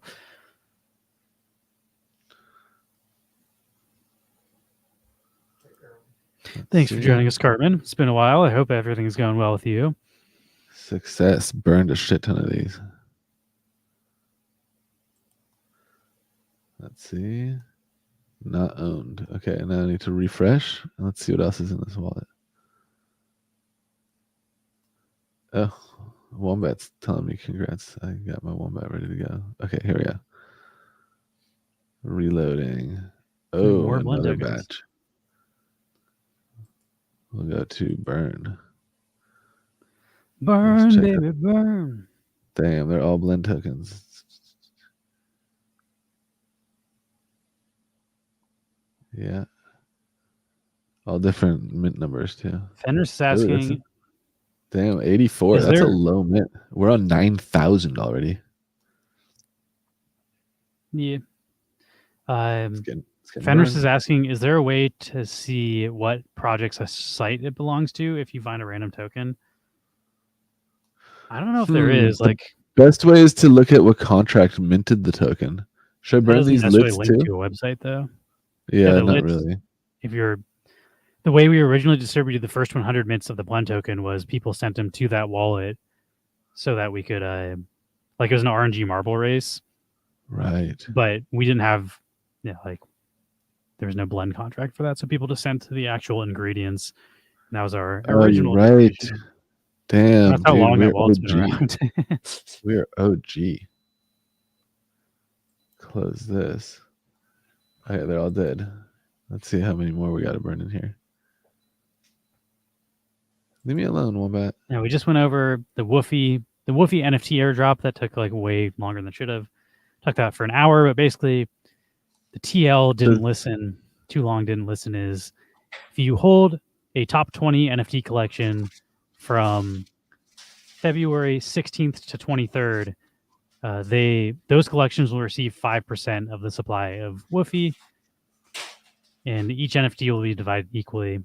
Funko counts as one collection, so all the Funko collections will be combined. Alien Worlds and Farmers World will be disqualified. So if you happen to be holding like Skunky Chunks or Wombat or some of the other top collections, you'll just get some WUFFI from holding the NFTs. And they have to be in your wallet. They can't be in custodial staking. So if you are interested in chasing the WUFFI airdrop and you have a top 20 collection, you might want to unstake it from the game for the airdrop. Let's burn some more here. Damn, dude. It's going to take a bunch of our assets out. I understand. Make it rarer. Burns can't be undone. There we go. Understood. Done and done. I do wish there's a display for like total burned in collection, because like our total assets is not minus the burn. So it looks like we have a ton of assets in our collection, but we've burned a good portion of like everything we've released. Here, the only thing I kept in this wallet, I guess, is there's a Crypto Monkey stack. And there's a... I think you should just burn it. There's a badge, too. I could send them to the giveaway wallet. Or I guess I could just burn them both, whatever. Yeah, they burn got it. sent to... They did get sent to burn. That wallet's got one function, and it's to burn. That's true. All right, I'm burning them. There's also a lot of those Crypto Monkey collabs. We don't need all those. Yeah, they can be burned. Make them more rare for everyone else. Done. We've also been talking to... it's all been burned. We've been talking to Black Fang, Lud Momoko about potentially doing a collab. I don't know if you saw, he posted a work in progress in the group chat. Oh, no way. Let me see. I don't know that we can show it on stream as far as... Actually, it's not that not safe for work, but I don't know if he wants us to show it. We haven't talked to him about showing it, so I'm going to not show it, but he is working on stuff and it looks sick. Yeah. This is so cool. Hey, Paul, look at this. We should have a collab coming up, and then hopefully we'll have a burn streak coming up, so there'll be some uses for your blend tokens in the near future, hopefully. He's drawing like a tech, like neon version of the MoMA. Just a work in progress. It looks cool. Really cool. Dope. Yeah. Okay. I can't pull it up, I guess. We'll pull it up some other time. But dope. Cool to see. I guess I just finished burning stuff. Let me jump over to... So we can kind of quickly look at the charts. The charts aren't that crazy today. I think look at our liquidity pool first. I guess, yeah, let's stick to Alcor. Let's go. Okay, so I'm going to start on Alcor. I have my DeFi wallet here. So this week we added, if you're on Alcor Swap, if you go to the Farms tab here, this week there's a few new farms that went live, including Wax Neon. So if you have liquidity in the Wax Neon pool, if you come to the Farms tab, up here on the right, it'll say stake your unstaked liquidity. If you're in a wallet that has available like liquidity that's not being staked, it'll show up here. Otherwise, you can, come down to the pool, click details, and then it'll underneath acquire liquidity, it'll say stake if you already have some liquidity.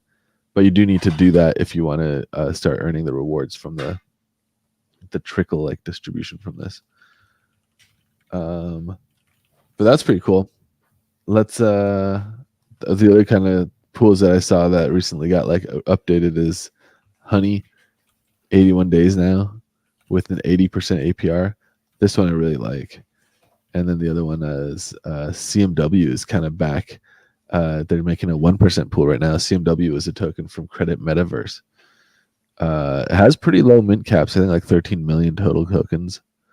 And an interesting like platform for renting NFTs, although it hasn't really gained a whole lot of traction just yet. I like the concept. But they're paying 166% APR in USDT, which is pretty wild. So I feel like we should also say about our pool, even though we have a liquidity pool, we do not recommend buying our token unless you're interested in collecting our artwork. The only purpose of our token is and will always be to get new artwork from us. So if artwork is not like you're not trying to collect our artwork, we wouldn't recommend buying our token and trying to do the liquidity farming. You can if you want to, but that's not the purpose of the token. The purpose is always and forever to get artwork. It's not really an investment. Just a fun way to participate with the ecosystem if you collect our artwork and if you want to pair it with wax so other people can more easily buy into the blends. It's a way to hopefully hedge some of the potential losses you get from being in. Yeah, exactly. I like the biggest utility for the Neon token is basically this. If you're on if you're on the market and you have some Neon Space NFTs, you can sell them or list them at a floor price, and you can see that the floor price is maintained relatively. If I go to price lowest, nothing drops to pennies. That is part of this, although I guess this one will eventually be added to be blendable for a Neon token as well. So right now this is, I guess, selling under what the floor probably should be, unless I guess it could be that you need two. We haven't really talked about any of this, but you need two of these to make one Neon token. See, they're listed at around 5. So if you're listing around the floor, you can generally get a sale, because if you're buying around the floor, you can take 2 of those Neon tokens, go to Nifty blocks, blend them into the Neon blend NFT, and then take the NFT and send that with just like a transfer transaction to tokenized NFT, which is an account, like this. So you literally just send your NFT to this wallet, and then you can see in the bio here it says which different tokens it has, the contracts for that. But it'll turn your Neon Blend token NFT into a Neon fungible token, and then you can take that token and you can swap it here. If I can spell it right. So then if you sold or bought 2 NFTs, made 1 token, turned it into this, you could sell it for 980 immediately. And so if you were to try to get wax and it takes time to sell NFTs, you can always just blend your NFTs into Neon tokens, turn the Neon tokens into Neon, and then sell them through the pool, which is kind of a cool instant way to exit the collection if you wanted to source some wax liquidity, especially because small independent collections aren't super active on the secondary market, and this is kind of a workaround for you don't get stuck with your NFT assets. You can always burn out of them, which everyone who doesn't do that ends up with rarer assets, and everyone who does do that ends up with an off-ramp. That's kind of the main function of Neon token for collectors, beyond using it to participate in blends and getting new artworks and anything that comes out in the future for them. But let's take a look at the market too real quick here. T-Break asked, someone mentioned you guys are based in Seattle. Mark did live in Seattle. We're in Los Angeles. Mark is now in Wenatchee, Washington. So none of us are currently in Seattle, but we grew up in the greater Seattle area. We went to Issaquah High School, and we grew up in the Seattle suburbs. Not Seattle proper, but Washington is our home state, I would say. Yeah. Issaquah, Bellevue kind of area. I can have that blend right now for the Oh yeah. Should it be 1-to-1 or should it be 2-to-1? What did it take to get it? I guess that's a good point. It might have been I think naked should be 1-to-1. Naked should be 1-to-1. So I'm just going to add one for the entire schema, not the. So I guess you're seeing it live. So what he's saying is he's adding a blend where you can turn the circuitry Henry into a Neon blend token. So right now, if you were to go to the Neon Space collection and you were to buy those, if I go to price lowest, if you were to buy those circuitry Henrys, which I guess somebody maybe already did, you could just blend them into a Neon token and swap the Neon token for 9.8 wax and immediately basically double your wax. I feel did someone already scoop those? Might have been KY. Said didn't realize there are nakeds and trophies lying around on the first page. Oh yeah, Yeah, so you can actually immediately it sounds like Luce is about to make a blend for those. You can come I'll up do. basically double on all of these. Well played. Let's see. I think I own a couple of the trophies and stuff. Whenever they pop down low, it wasn't sent into my wallet. I would have scooped those too. But yeah, like you can see, people do buy the floor of the stuff up. So then the floor is relatively well maintained, and then you have stuff, like this will turn into 3 neon. So if you do the math and find this rarity for under the value of what 3 neon can swap into, there is arbitrage opportunities, and so there's ways to play the collection like that if you like to be actively trading stuff in that way. And the idea is that it keeps the secondary market at least a little motivated too. Looking at wax, let's look at the wax price. I think this week, I have my screen up. Okay. Your screen is taken off. Yeah, so is naked capitalized? I'm gonna make one just for any naked is gonna be a 1-to-1 blend. I just need to make sure. Oh, I got you. Yeah, that's not a bad idea. I mean, I'm not gonna blend any of my nakeds. Yeah, I would not recommend. The nakeds are some of the rarest stuff in our collection, but if for whatever reason, make them rare if you want. Circuitry Henri, is that one naked? I think that's gaming schema, so I don't think he's in the nakeds. Oh. Let me just. You can maybe expand the one for the wax one, because that's also a 1-to-1. So we can just do everything in the gaming schema also goes 1-to-1. Yeah, that's what I'm going to do. So I'm going to go back instead of by schema. Consolidate these. Yeah, gaming consolidate the burns. 1 burns. Effect burn. Yeah. You can also transfer, which is kind of cool. All right. So you burn any 1 NFT from the gaming schema, and then you get. Yeah. In the future, we could maybe do a blend, since it has a transfer option. We could do a blend where we transfer it to like LP.neon and then use it to incentivize the liquidity pool or something like that. I mean, that wouldn't work directly unless we're taking the FT. Yeah, I mean, we'd do the blend. They'd send us the NFT of the blend tokens, and then we just swap them through the bridge into NFTs and drop them into the pool for rewards. You could also just do a drop for the FT at that point. That's true. I don't know. I'm going to mint on demand NFT, Burn Street, neon blend token.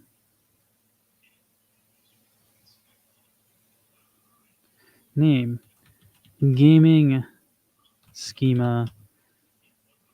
I haven't done this in a while, so I gotta fucking make sure it's uniform with all of our other stuff. Yeah. I'll make one for nakeds too, because why not? If people want to burn their nakeds, they can. Yeah, some people have dupes, but I feel like list your dupes. I'd probably see some people would scoop them. Nakeds aren't that common, and they've gotten so rare lately. Like 5 nakeds and 1 shine is crazy rare. Gaming. There we go. Oh, we could have a video, so we have that. Oh, that's cool. I don't know. I don't think people need the video every time for now. Let's see. I think I made a video of the blend token burning for the TD website.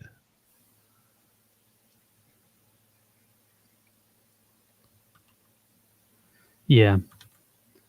Blend any NFT from the gaming schema.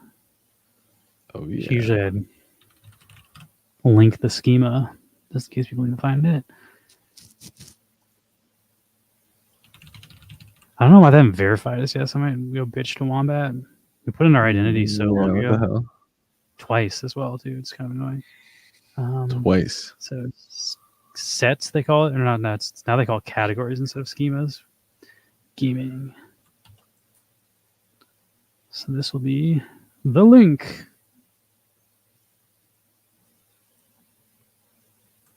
Nice. Boom. Good night, DNA.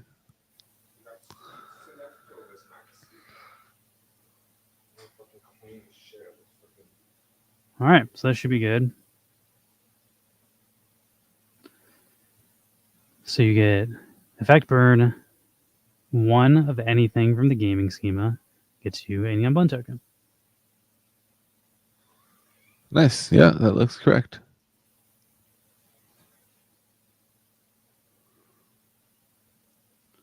So now, if you have a circuitry Henri that you want to burn, you can. Yeah, so now KY or whoever bought those a second ago, you could literally double your wax instantly. Let's see. I'm gonna do a new blend. I'm gonna do a couple while we're here. Why not? It's been a minute. Add ingredient.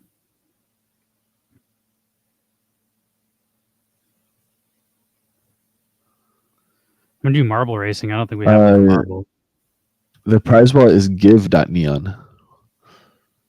Thanks. Yeah, that'd be cool. Should we do 2 marble trophies or 1 marble trophy?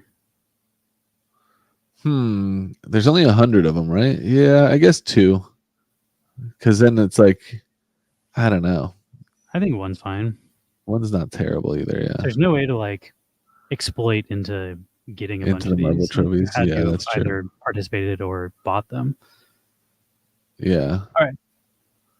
Anyone, or we're gonna do it by schema. Just make sure you don't burn your fucking winner or your elimination trophies, because that would suck. And the result will be blend token 1. Yeah, let's see. I haven't checked on our RAM and stuff in a while.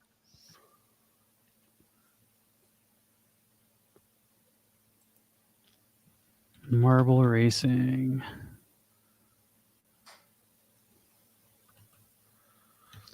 Random King says he should burn his. I don't know. You could for 1 neon, I guess. If you listed for that, like if you listed for double the value of 1 neon, I feel like someone would buy it. Any?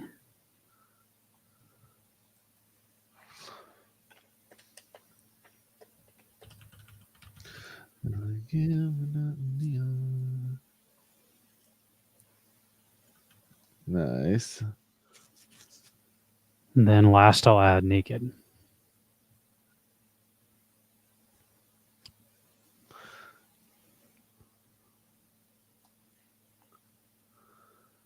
Damn. KY says he has 64 marble racing trophies.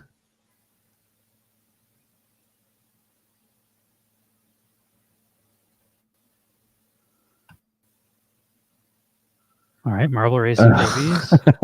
Right. Random King says his was one of the ones that just sold. He wasn't fast enough. Damn. And the last one will be for naked. Anything from the naked schema.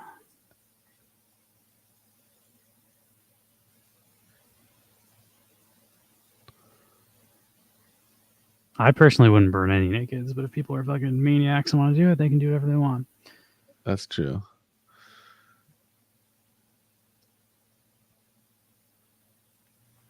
I feel like at some point we could set the neon one to be a... That one's just harder because we have to do it for every single schema. So that's true, yeah. I can if people want to, but also I'll probably buy your neons for whatever the value is. Yeah. One token into neons, because I don't even have all of them. They're pretty rare.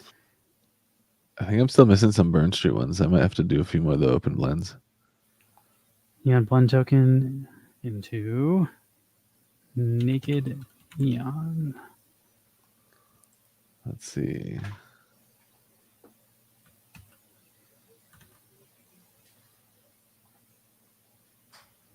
Blend to any NFT from the Burn Street schema for a new neon blend token. And then I need to copy the template. Getting work done on stream. Nice. Let's see. Oh yeah, looks like out of 9,600 minted neon blend tokens, 7,000 have been burned. Damn. That's a boatload. We have a ton of burned assets in our collection. Yep. That's the way we do it. It's pretty interesting. I like the fucking mechanics of our burning and blending. No, I didn't want to do that. How do I just see a link to it? View blend page.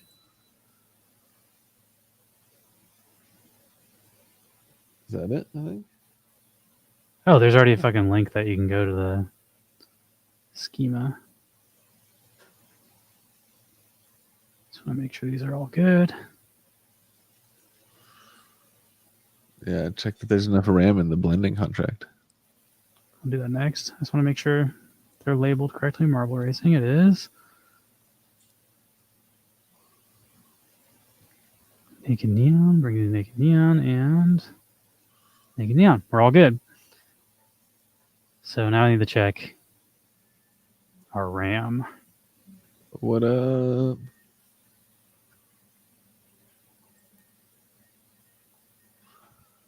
RAM refunds disabled. I wonder why. So that would be the 105 kilobytes. We have enough for 694 NFTs and 873 RNG calls. Yeah, what does it say is disabled? RAM refunds. I don't know what that means. It says that on all of them. Yeah, we have enough for like 600. I think that's more than you could even possibly blend out of all the packs right now. I've never gotten any refunds from like Nefty, I think, from RAM or anything like that. When you burn the stuff, it should just show up in your account. Right. All right, we can go back to your tech stuff. Just wanted to get that out of the way while we're doing this. Jump back to my screen. Let's look at what Wax is doing. And so first, I'm looking. Quadrell said, "How's the neon in the space? We're doing good. We just made some new blends, so you can blend the neon token. If you wanted to participate in the neon wax liquidity pool on Alcor that just got launched, or the farm that just got launched on Friday. Here, so we're giving people more ways to get into that if they already collect our stuff. How are you doing, Quadrell? I'm gonna go finish my tea and I'll be right back. There it is. Okay, so first thing I want to do is I'm looking quickly at Bitcoin. This is the weekly chart. You can see we kind of pulled back, bouncing here. Weekly is oversold, so lots of room to continue moving up. It looks more and more bullish this coming week. I'm going to zoom in on the daily for Bitcoin. You can see similarly daily is kind of approaching the area where we would, we would be expecting it to be rejected, and it seems to be breaking out there right now. It's a little early in the day to tell if this is a breakout or not, but I'll be watching today's close and then tomorrow. So the daily close is in what does it say right here? So small. Let's see if I can. Okay, 46 minutes from now. The daily close is in 46 minutes. Let's see if I can. Here. 46 minutes from now, it's still looking a little unclear. It's kind of closing right around that resistance level, but still a little more bullish than before. The weekly looking pretty damn bullish. And then let's jump closer to Wax now. Wax last week, I'm going to reset the chart here. Last week we were watching it kind of being rejected at the yellow line, which is the center of these two red lines were basically the range of our liquidity pool that we had set for a while. That range is still cooking. The only reason we kind of stopped is because the rewards stopped paying out in Alcor Farms for USDT wax. But we've basically been tracking this range for a little while. And I want to see that, we find support and bounce on the bottom here and then retest and try to push up to break out and keep moving higher is the goal. With the way Bitcoin is looking more and more bullish right now, that is kind of the hope that in the coming days it'll also follow suit, move bullish, and at least give us a test of the middle here. You can see our unbalanced volume, our SRSI has is on the lower end here of the oversold side, so still lots of room to be pushed back up. If I look at the weekly chart for Wax, it has a similar kind of story. We're in the range here. You can see we basically have been testing it. We're kind of slowing down on that sell-off, and we're running out of room on the SRSI entirely. This time we're all the way at, oversold. So the weekly looking pretty bullish, ready to turn, while the daily is, you know, also looking like it has room to continue to run like that. So in the coming week, looks like, you know, I'm hoping to see wax is going to stay above 5 cents here, and then potentially, you know, retest the 6 cents level and hopefully push higher and, you know, start turning this into a support level and try to retest the outer limits of our range here at 8 cents. So with all that in mind, let's take a look at what we want to do in the coming week. Last week we moved into a few different liquidity pools. So here I am on Alcor. I'm going to go to pools. We have one pool here, but we're out of range. It looks like. And let's see if I go to the farm and my farms. I think I am still. I was still earning rewards, it looks like, because I staked the pool while it was in range, but it fell out of range over the week. So what I'm going to do here, since these pool rewards got continued, you know, I'm going to claim these rewards, but I'm also going to unstake all this liquidity and kind of rebalance it for the coming week. So it's not just out of range for the whole week and I'm just sitting in wax. Even though I do believe I can stay sitting in wax and keep earning rewards while it's out of range, as long as it was staked while it was in range, which is kind of nice. But I don't want to do that. So that's part of the position I'm going to adjust today. The other part, I believe, lives at Taco Swap. So let me go to Taco Swap. Taco Swap. Here we go, liquidity, and here we have, yes, USDT wax. So we moved our USDT wax over here. Last week, you can see it's almost the same value as far as wax. It's kind of been flat, it looks like. But we have gotten, let's see what we got. Account and rewards up here. We have gotten some wombat and some wax, 1.8 wax. So I'm assuming this pool pays in wax. Let's go to the meal tab. Click on staked and take a look. Yes, so we are getting paid in wax, about 0.2 wax per day, it looks like. So that kind of computes. We're making 31% in this pool. Now, with the potential that wax is moving up in the coming week, and I go back to this liquidity tab here, it would mean that, you know, if wax goes up, we're going to be selling wax into USDT and we'll have less wax in this wallet. I like for this wallet to kind of try to accumulate more wax, not necessarily focus on the dollar price so much. So for that strategy, for the coming week, I'm actually going to remove a little bit of this liquidity. I want to cut it down to only have 200 wax bilaterally. So I'm going to try to take the 33 wax side out of this pool. I'm going to do that by clicking minus here and then moving the slider until I get as close to 33 as I can get. So there we go, 33.2. Now I can remove that. It's going to give me the wax and the USDT. And I'm going to use this to put into a liquidity pool that is more wax centric, so more exposed to, you know, as the price of wax goes up, it shouldn't be losing its stake in wax is the goal here for this next pool. So now that I pulled that, I basically have 100 wax left in this pool now, which is, you know, so 200 bilaterally, easy to kind of track for next week. I should also come up here and claim my rewards. So I'm going to claim these guys. So it looks like I still had some Wombat token rewards. I think that was from a previous pool. I'm not sure why they didn't get claimed last week. But if I go back to my liquidity, we can see the only liquidity I've left on Taco here is USDT wax. So we're going to keep 200 wax of our liquidity running here, but with the remainder, I'm going to go back to Alcor and take a look at some of these pools. So I like this honey pool paying 80%. First thing, like I said, I was going to do is unwind this liquidity and claim the rewards. So you can do that all with one click here. If you do 100%, this is going to claim rewards from the farm as well as give me back my wax from the pool. So now that I've done that, let's take a look. So there's a couple pools here that I think are relatively new this week that I have been kind of like interested in participating in. One of them is definitely the honey wax pool. 80% is pretty solid. Honey and wax is so jump over here to wax on edge and just take a look at this. Honey and wax. is like a token pair that relatively has been moving. This is in the concept. Oh wow, it's coming up quite a bit lately. But has generally been moving, in a pretty close relative range to itself. So this is like between 1 wax and like 2 wax for a long time, so that like this whole kind of chunk of time here.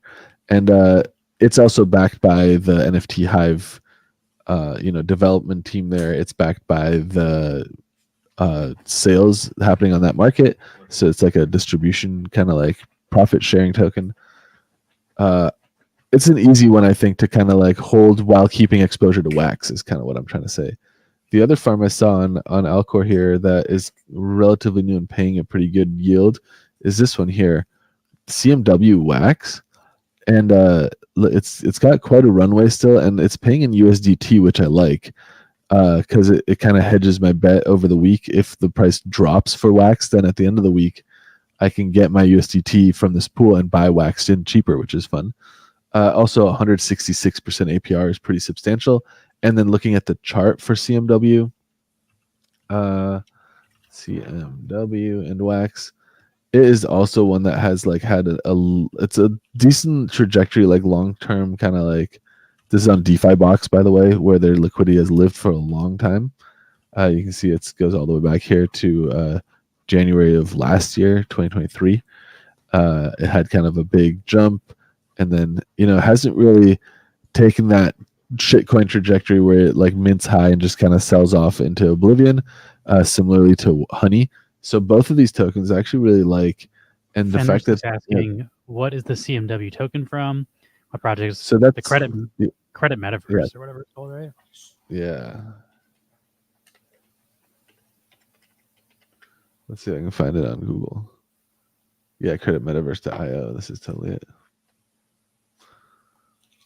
Yeah, this is it. So you could connect my Anchor wallet here. It's a pretty interesting concept. It's just that there isn't like an NFT gaming environment at the moment, I think, that benefits from like this tool existing. But I think during like a bull market when there's big NFT game farms happening, is it legit? Is it legit as far as it works? And like we interviewed the team like a year or the ago, team is an interesting. They're associated with NFT battle miners is kind of who brought them in the space, and before this they worked on like Bitcoin ATMs. So like the team seems pretty legitimate as far as they've been in the space for a while. Just seems like there's no traction. Nobody actually uses the project. So like almost all of the token is being propped up by trading instead of like the value it's supposed to have, which is getting the token itself. It also is like a relatively low market cap, like supply token. Like I think 13 million was like the max supply, or 18 million or something, like under 20 million. But what you use their platform for is like, here you can come and you can rent people's NFTs. So like this one I could rent for 0.3 wax, for example, and then like return it to, I think, like unlock a collateral value. So I haven't like messed with this a lot, but the concept is cool, especially like considering if like, let's say Music Mogul, I have some really rare NFTs there. I don't want to sell them, but I might be interested in renting them out to people who want to use them to make songs. So this would be a potentially useful product for something like that. And then CMW is like the profit share token, and I think the platform token for this. But if you go to creditmetaverse.io, you can find like their documentation and dig into it. But because of that, and my history of like understanding this tokenomics and everything for this token, I like this pool, and it's paying so much. I'm gonna, I think, take some of our wax and split between the Honey pool and the CMW pool, and I'm gonna do it in kind of a wide liquidity range, because I'm not really interested in farming what is it called, fees from trading volume against these pools. I'm more farming the incentives here, and these incentives are not like paid along how tight my liquidity is. It's just how much liquidity do I own. So I think there's a very slight factor that goes into how tight you make your range, but for the most part, wide ranges still will net me 80%. So what I'm going to do is, with my wallet, I'm going to go over to Wax on Edge, and I'm going to take the wax and the USDT that I have, and turn it into liquidity for this position that I want to make. So first thing I'm going to do is, okay, I already have CMW pulled up. I have 78 wax, it looks like, which 78 wax is $4.31. So let's take a look at what I have in here. I have $1.81. So I guess I'll take all my USDT, turn it into CMW. This is a nice thing about Wax on Edge. I can do a trade between USDT and CMW, and it'll like route it even between different dexes for me. So here we go. I'm going to buy this amount of CMW. And then I'm going to start by creating a really wide range for my Wax CMW. And I'll just do like equal parts on both sides. So here we'll go to CMW and keeping in mind, looking for that pool. Again, there it is. CMW Wax, and it's the 1% pool. See the 1% here? So I'm going to go here and say add liquidity. It's going to take me to the pool page, but by default, it's on the wrong percentage. So I need to toggle over to 1%. And then I'm going to say, max tokens. If I do infinite range, it's going to take 30 wax of my 78, which is about, that's fine by me. Kind of like, I don't really need it to be, I don't really need to like play with setting a range. And this is kind of what I want to do. So this gives me like 60 wax worth of exposure to the pool. I kind of want to. Bewicket's asking if. Remind me again, what's the difference between a 1% versus 0.03% pool? Oh, it has to do with the liquidity sourcing fee that people are paying for the pool's liquidity to be used in a trade. So when you go to a swap here and you trade, let's say, wax into LFG token, right? It's going to go through these pools. And this pool is charging 0.3% for the liquidity for this trade. So that is the fee I'm paying. If I have to pay a higher fee, like let's see, USDT right now. Okay, yeah, for example, look at this one. This is going through a multiple route. So I'm going to wax into USDT, but the route it's finding is wax into Wombat. And for this trade, I'm paying 0.05%. And then it's doing Wombat into USDT at a 0.3%. Those are both liquidity sourcing fees. Me, the trader, is paying to the liquidity pool. And then you in the liquidity pool, when you look at your pool position, that's where these earned fees are coming from. That's the trader fees being paid. And so depending on what tier range you're in, that's how much the pool charges for participating in a trade route. Okay, and then now that I've built this pool, we can go to farm, and you can see it should, if I now click on my farms, there we go. I'm in here, and look what I'm earning. Each day I'm going to be earning 1.5 cents in USDT, 0.047 wax. So all of this is happening each day now passively. You can see I'm still expecting about 160% like APR and stuff, even though my range was 0 to infinity. So I don't have to manage or worry about this pool falling out of range again. And the next thing I want to do is create liquidity with the remainder of my wax for honey and wax. So I'm going to do wax again. And then this time honey is the counterpart. We already have one honey. So let me see what one honey is worth right now. 1.6. So whatever this is, I'll minus 1.6 from this number here. So 40, let's say 4.5. 44.5 is going to be, cut in half again. So 22.25. Turn that into honey. Here's the route it's taking. So it is actually splitting my trade between multiple dexes and multiple pools. Random King's also asking, so when I join for WUFFI, I need to pick a 0.03% pool? 0.03% would be like more active. Yeah, definitely. Or what I would do is just pick the pool that is currently built, because if it doesn't exist, you have to pay for it. You have to like pay to mint it, but you'll see that here when I now go to, for example, pools, if I say new pool. It's really and I wanna volatile too. do You might have to keep adjusting it, right? Because you have to do that for your Ethereum pools. Like you just keep changing the. Yeah, if you want, but I'm in those pools. I'm trying to farm the fees that I earn from people trading. Whereas with these pools, I'm trying to farm the liquidity mining, which doesn't need the tight range. If you want to do though, like because if you think it's gonna be really volatile the day it drops, like you might need to be changing it if you want to get the fees.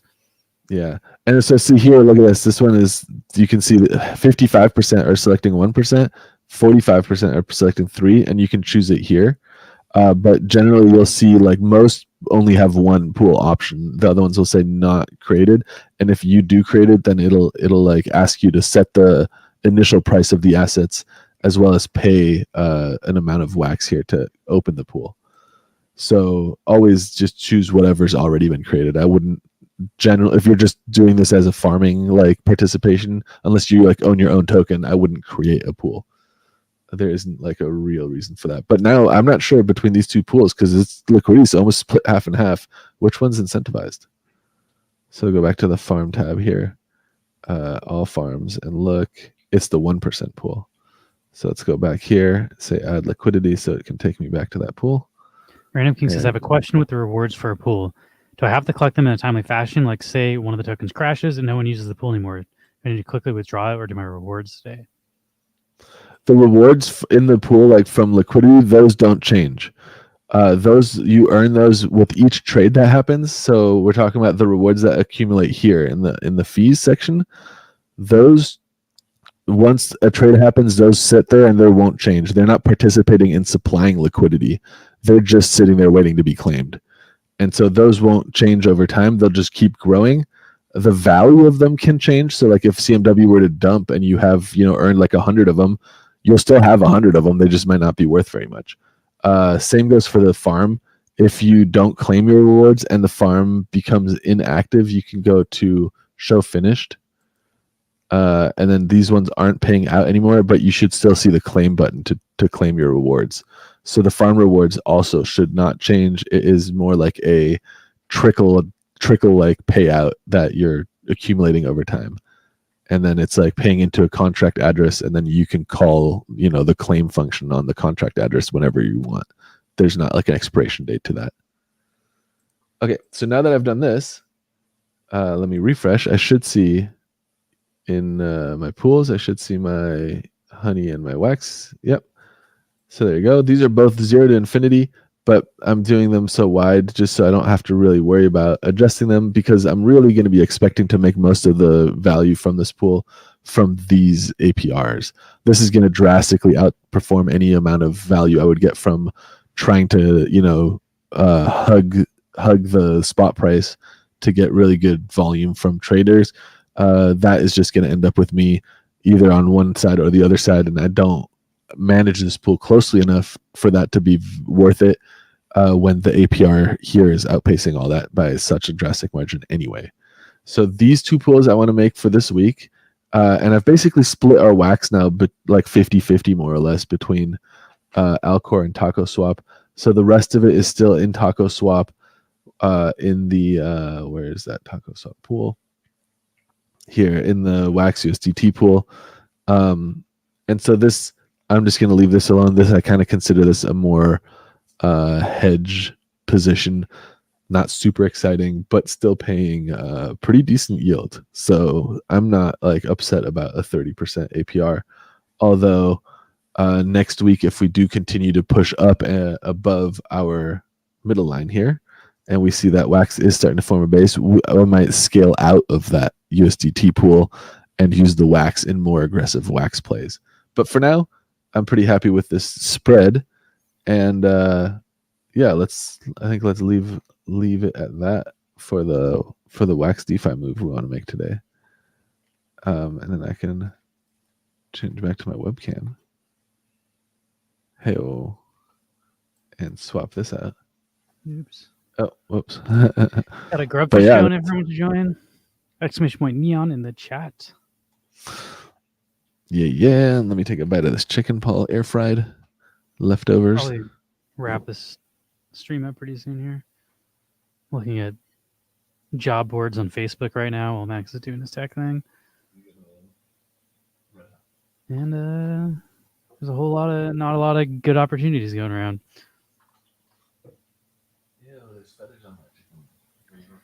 Pocket says, hello, I missed the TA.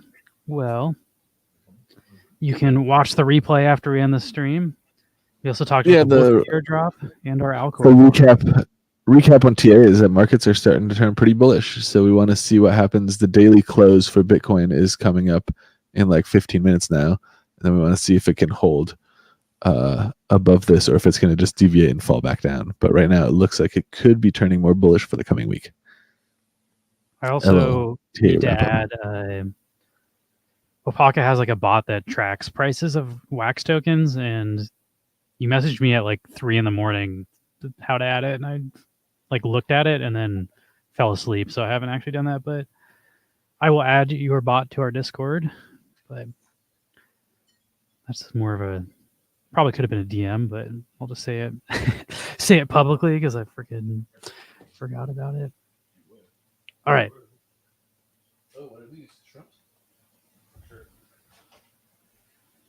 Let's run this grubfish and let's call it a. I like how 2 hours is a short stream for us at this point. I was like, it's kind of a short stream, but 2 hours is a long time. I got to get back to reading about online marketing. Our Power servers cooking. I upgraded my computer. Oh yeah, how's that running now? It's running. It's going good. Been playing Overwatch. I'm almost to level 45, so I can get the. I'll show some pictures from that. Here's my new computer specs. 32 gigs of RAM instead of 16, and then here's a picture of Max helping me try to install the RAM, which we ended up having to call and back up with Paul. Yeah. And we also had to take out the GPU, and then we also had to take out the fan off of the, what is that? What's the thing the fan's attached to? I forget the name of it. The heatsink for the CPU. So we had to take the fan off the heatsink to be able to put in the RAM. It's kind of a hassle, but it took us like an hour and 3 of us to install RAM and a hard drive, but we made it work, and now my computer's it's cooking. Did you use paste on the CPU? No, we didn't take the CPU out. We didn't put any paste on anything. Yeah, we just took we clipped the fan off of the heatsink, but we left the heatsink on. Your PSU looks like a no-name one. Maybe. But yeah, now my dedicated server can run nicely in the background while I'm doing other stuff like streaming right now, and my computer isn't just like feeling like. Oh yeah, like in that picture I already took the GPU out, but you have like a 3080 like Founders Edition GPU in there. That thing fucks. That was fun. I haven't done any sort of like I've been on Macs for so long that I haven't had to deal with PC shit in a while, but this computer's pretty old now, so doubled my RAM. The GPU is still pretty great, and then the hard drive, Max gave me one of his old hard drives that has 4 terabytes. So I downloaded like Counter-Strike 2 and Overwatch and all the games that I couldn't fit. My other hard drive was like 256 gigs, and like, I don't know, like 60 to 100 of those gigs are just filled with like Windows shit that I can't delete. So I could basically install like 3 games that are like 40 gigs or more. So all I had was the finals, and then Pal World was taking up like 50 gigs. And those were basically the only 2 games I had. So as a gamer, it's nice to be able to get back into. Yeah, 4 terabytes is a lot. Yeah, so that's the first thing I did was install. Played some Counter-Strike 2 last night. Got a pretty good kill-death ratio. I've been watching the pros. I know how to defend these bomb sites now. Like, I know what the fuck I'm doing. Still didn't do great, but I don't know. I got positive KD, so got pretty good ADR. I got like a 90-something ADR good. One of the rounds, which that's pretty good. It's not good for casual, but it's good for me. The ADR in casual versus like the ADR in ranked is very different, but yeah, I'm not that good. I don't even play ranked. You can delete Windows stuff. Windows just won't work. Ranked is way different because the economy is way harder. It also, you can kill less people. There's like, when you're playing 10 on 10, you can pretty easily kill one person and then damage another person like every round. When it's a 5v5, like there's rounds if your team wins where you just don't even engage in a fight. Like you're defending one bomb site and then they go to the other bomb site. Even though you're playing well, you don't get the ADR because you don't shoot anybody because your teammates kill into the other site, and then that counts against your ADR for your match because you don't do any damage that round. So like even if you're playing really well, it's hard to get like 100 or 90 ADR. But when you're playing 10v10 or 10v10, there's twice the amount of people to kill. So people are going to come to your bomb site like every fucking round. So it's a lot easier to pump those ADR numbers.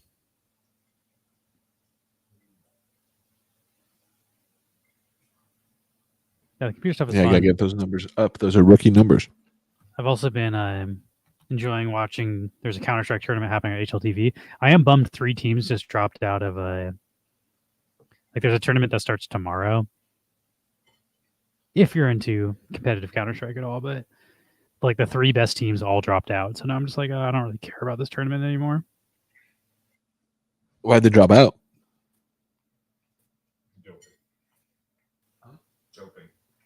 The finals. I think they're preparing. Like one of them, the Falcons dropped out. They were the best team in the tournament because they're literally playing a different tournament. Like there's a round scheduled 10:30 on Friday, and this other one they're like, yeah, we can't fucking like go to this rinky dink shit when we could be winning the Katowice tournament, which is the Polish one. I'm Polish dog. This is my tournament from Poland. I think Mouse has a Polish player on him. Like people, there's a couple like teams that have Polish players that, or maybe it's Ents. I think no, it's not Ents. Yeah, it isn't. It's a Glaive, I think, is Polish. Is that the Polish flag? I don't even know what the fucking Polish flag looks like. Nope, that's not the Polish flag. This guy's definitely from somewhere else. Someone on one of these teams is Polish, and they were all rooting for him. Then the Polish team got eliminated. They're the Rebels. But I don't know, it's been fun following all this stuff. Red and white. Yeah. But I'm trying to remember. I thought it was someone on Mao's, but maybe I could be wrong. Let's just... Yeah, Suhi. That's Poland, right? Yeah, Poland. So Suhi on Mao's is Sui. I don't know how you say this guy's name. He's Polish. Let's see if anybody on the ends was Polish. I can't remember. For some reason, I thought Glaive was Polish, but I guess not. Oh no, like all these guys are Polish. Everybody except Glaive. I got the one guy that isn't Polish on the team, but Goofy, Daicha, I don't know how you say his name, Hades, and Kyla are all Polish. So this is kind of like the team everybody's rooting for because they're the home team. This also might be, all the previous rounds were not in front of a live audience. I'm curious if these will be in front of a live audience. If they will, people are going to be fucking cheering for Ents. And then even if you have one player on a team, like people will be cheering for Mouse over FaZe and G2. Like when the North American teams in Counter-Strike will have like one American on the team, people will be like, that's our fucking team. There's one American out of 5 players. That's the American team. Because Americans are kind of like soccer or football.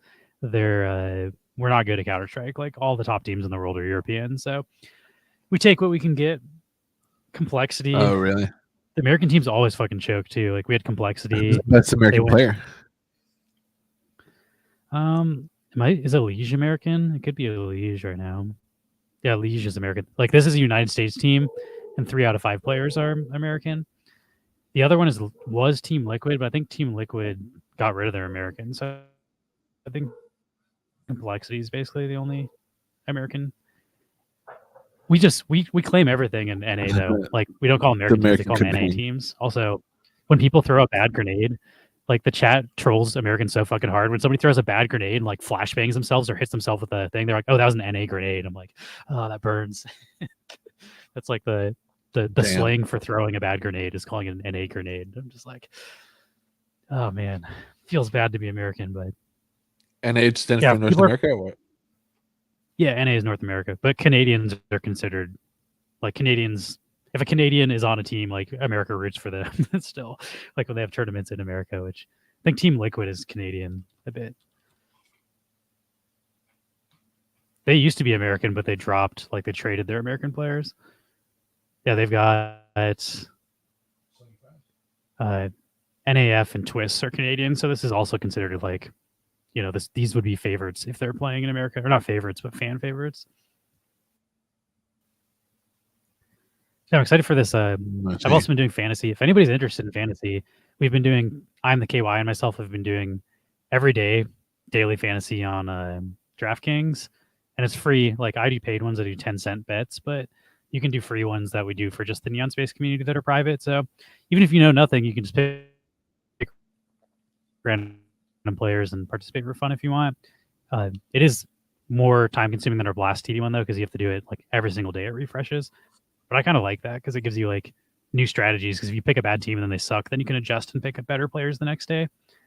But that'll be starting on Saturday, I think is It's it also Friday? self-contained though, right? Like you can participate Friday. for So one Thursday day, night. and then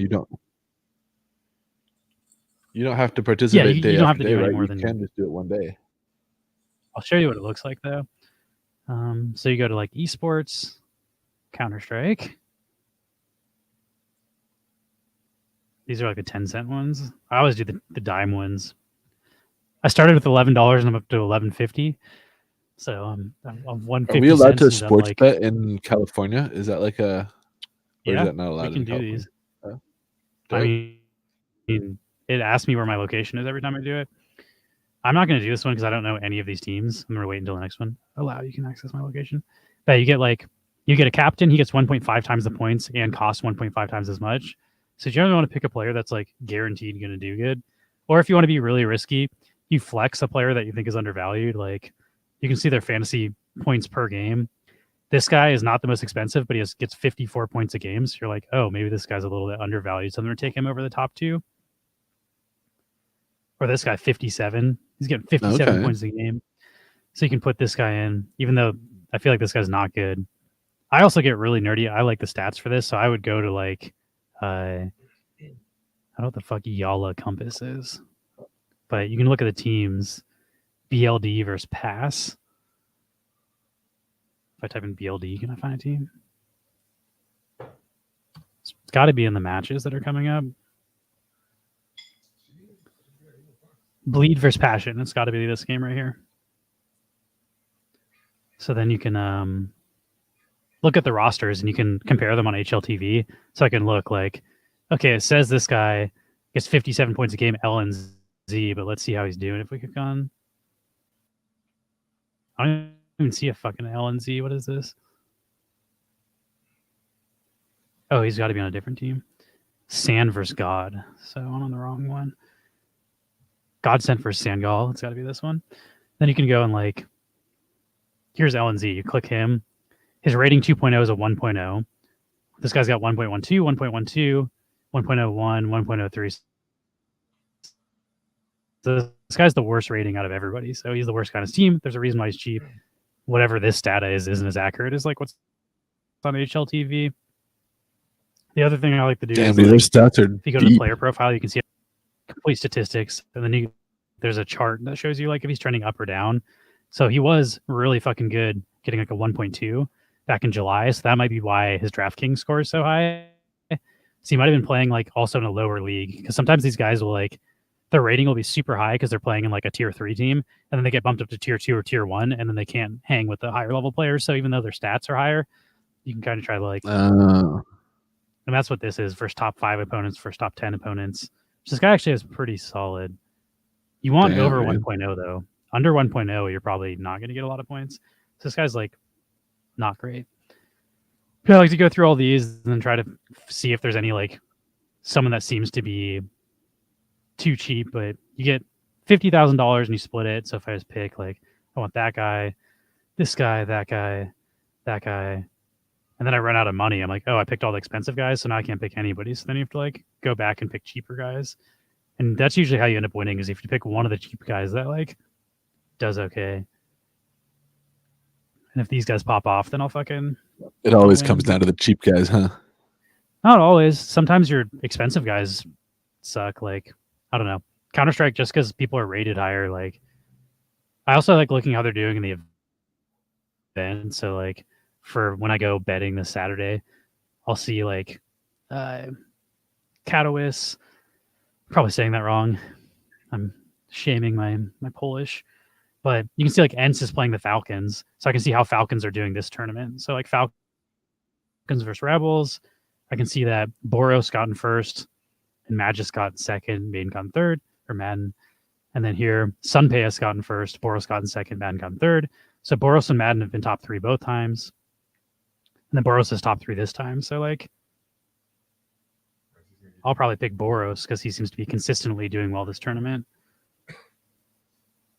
Whereas Sunpay has gotten like 4th. He's also going to be the most expensive because this is their star player. But their star player has been really spotty, so he's kind of like risky to choose. Although he's gotten in first place the last 2 times. But yeah, like going through like if they're on a hot streak or they're playing well in a specific tournament, sometimes I'll pick a player that's like a little cheaper just because they seem to be doing well. Like Maiden's usually pretty cheap. And he seems to be doing like top 3. He got in 4th this time, but he's doing all right. Yeah, you can kind of go through and like scrub through all the recent rounds. You can also see like, I don't know, if they're playing like the Rebels is not a good team. So you can see like, oh, maybe a certain phase player does well when they play a low ranked team. And then when they play the harder team, like a different player is on top. So like you see who they're playing and they're like, oh, he's playing an easy matchup. I don't necessarily need their best player because he's not going to get the most kills because their worst players are going to shine against the worst team. So you can try to like strategize first on the rank and how they've been doing. But even that ends up biting me in the ass a lot of time. It's like, oh, no, they're the cheapest player ended up doing the best on the team, even though the data would support otherwise. So it is, at the end of the day, a little bit of a gamble, even if you look at all the data. Yeah, I've been enjoying that a lot. So if anyone wants to join, hit me up in Discord. Let's put our Discord link. And you don't have to join the 10-cent ones. I've been doing 10-cent ones, and I say I win like 40% of the time. So I'm basically just breaking even, which to me is good enough. Like I'm not trying to actually make money because I lose so often. It makes it fun to watch the games. I've been waking up early in the morning at like 8 a.m. and watching Counter-Strike because it's happening in Poland. So I think it's the next day or the previous day. I don't know the fuck it's happening. I don't know how time zones work, but it's at a normal hour in Poland and in the middle of the night for us, really early in the morning. Yeah, shit's been super fun. I also feel like the longer I do this, like I did with NFL fantasy football, the more I start to understand like the players and the rosters, and then I can just look at a list and be like, okay, I know who I should select here based on the prices. And it takes a while of like, it's almost like watching the crypto market or like an NFT market. Like for me, there's nothing, you can look at all the previous stats. It's just a lot of numbers, but like when you see it happening in real time, and if you're like, I don't know, like when we were super into our planet, we're checking the price of rigs every day. Like then when you click, you just go, oh, I know this one's underpriced. Like it just like is in your head where they've been and where they should be. And I feel like the same thing kind of happens with fantasy. If you just like get into it for long enough, you start to like know which players have the potential to pop off. And like I'll see a player that's like, oh, this guy's like been a number 1 player for weeks and weeks and weeks, and he's like midway down the tier. Like I'm definitely going to pay for this guy. So that's been fun. And I feel like I'm getting close to being able to like not maybe win more than 50% of the time, but it's also hard in the dime. 50% is not bad. The dime ones are tough too, though, because people do multiple submissions. So you're not just playing one person. You'll play one person who does 9 submissions. So they'll pick like different players 9 times. So they basically like, okay, if this guy does bad, then this guy will do good. And they like cover their bases. So at least one of their bets will win. And it's hard to beat those people because they kind of like pick really weird lineups that you probably wouldn't if you could only do a single submission. Yeah. Yeah, it's been fun. We've also got a Neon Counter-Strike channel. So if you do join the Discord and you want to do Counter-Strike, let me know and I'll let you view the channel. Otherwise, it's just me and KY ranting about mostly me and then tagging KY like, what's up with this? Oh, I also got into this might be something people are interested in though. Even if you're not interested in fantasy, like I got a free pack from this and sold it, and then it allowed me to bet on Counter-Strike. So like I'm using money from Rainmakers this is NFTs, so they're on Polygon, but they give you a free pack, and then if you go to the contests or lobby, with your free pack you can enter a free competition, which is here. No money requirement. It's free. Like these ones, and then it's every entry wins. So all 50,000 people that enter win a pack. And then out of that pack, you pull an NFT you can sell. So I pulled an NFT that I sold for like, I think it was $1.50, but That's $1.50 for participating in a golf tournament. I got like almost in last place in, and I don't give a shit about golf, but just entering in these free tournaments is giving me free NFTs, and then you sell the free NFTs, and then you can use that money to go bet on something you do like. So if you like esports, then you can go to the esports category, use the money you cash out from the NFT and play that. So KY taught me that, and I feel like that's, if you do want to try a little bit of esports betting, that's a way to get in without spending any of your own money. You can do it totally for free. Also, it's NFTs, which is kind of cool. I don't know if they do Overwatch, but you might be into that, Max. I'd be super into that, yeah. Esports. No, they have Valorant, Call of Duty, Counter-Strike, and League of Legends. There's no fantasy Overwatch. Boo. I'm thinking about trying to get into Valorant next, because Valorant's really similar to Counter-Strike as far as like strategy goes. I've also heard some people, like I've been talking to some people that are into Counter-Strike that have been like, oh, you should check out this Valorant tournament. Valorant's dope. So we'll see. Because I'm really enjoying like getting into the esports stuff. More so, I'd say almost than like fantasy football's been fun, but like I think I like Counter-Strike more than I like football. So I don't play football. Like I'm not fucking running around throwing a football with my friends. I do play Counter-Strike for fun, so I feel like I'm more attached to that than like a real sport. That's for sure. It's not crypto betting. You bet fiat, but you can Rainmakers is a subset of DraftKings where they are NFTs. You can own the NFTs and like you enter your NFTs into categories, but you can sell the NFTs as well and get them for free. So if it's available in your region, you can try it out for free. So I think there are crypto betting sites, but I don't participate in the crypto betting sites. I did do an answer. I did a long answer. Let me highlight it. I said, I'm not in on Shrapnel right now, which is what Quadrell is asking. I said, after Dr. Disrespect's FPS, I'm waiting until people have fun, functional games before buying into any Web3 FPS. So I bought into that, like waited a year for it to be developed and then didn't even like the game. I was like, I don't know, buying in super early to this didn't pay off as far as like fun for me goes. Yeah. Here. Midnight Society is pretty mediocre and they have a crazy talented team. They had people that worked on like Halo 4. They had people that worked on the Call of Duty series. They had like legitimate AAA talent developers that were like heads of departments, and they still released a game that was like, yeah, this feels like shit and is not fun to play. So I think it's easier said than done to create a new FPS. So like buying into a new FPS, buying like crypto shit, NFT shit that will allow you access to FPS that doesn't exist yet. I'm out on that after like, if this team couldn't do it, then I don't really trust any teams. And then the last thing I said was, I'll check it out if it's good once it's live, but any game has to be able to onboard a Web2 audience at a reasonable price. So you shouldn't have to pre-buy any crazy crypto hype prices to be able to play it when it launches. Basically, the game will 100% fail if they can't onboard a Web2 audience. A Web2 audience is not going to pay like $100 for a profile picture to play an FPS. So for me, I'll wait until a more reasonable price to buy in, like when they have to onboard players to not make it a dead game. Because at some point, they're going to have to get the general public in. And pretty much all games are probably eventually going to go free to play or their communities die. It's like, I don't know. If it's actually fun, I'll join then. I don't need to buy into the NFT side of it beforehand. Yeah. That's the whole thing. It's just like, even back, like, I mean, we were into Fortnite before it like ever got popular, but it was a totally different game back then too. We didn't actually play it though. I was into the trailers for Fortnite. Fortnite was supposed to be like a tower defense game. And that never actually happened because they pivoted it into the Fortnite pivoted into like the battle royale before the tower defense really existed. I think it was in like early access. They're just like, yeah, people don't. PUBG is doing really well. Nobody gives a shit about this weird tower defense thing, and I never actually got into it. Yeah.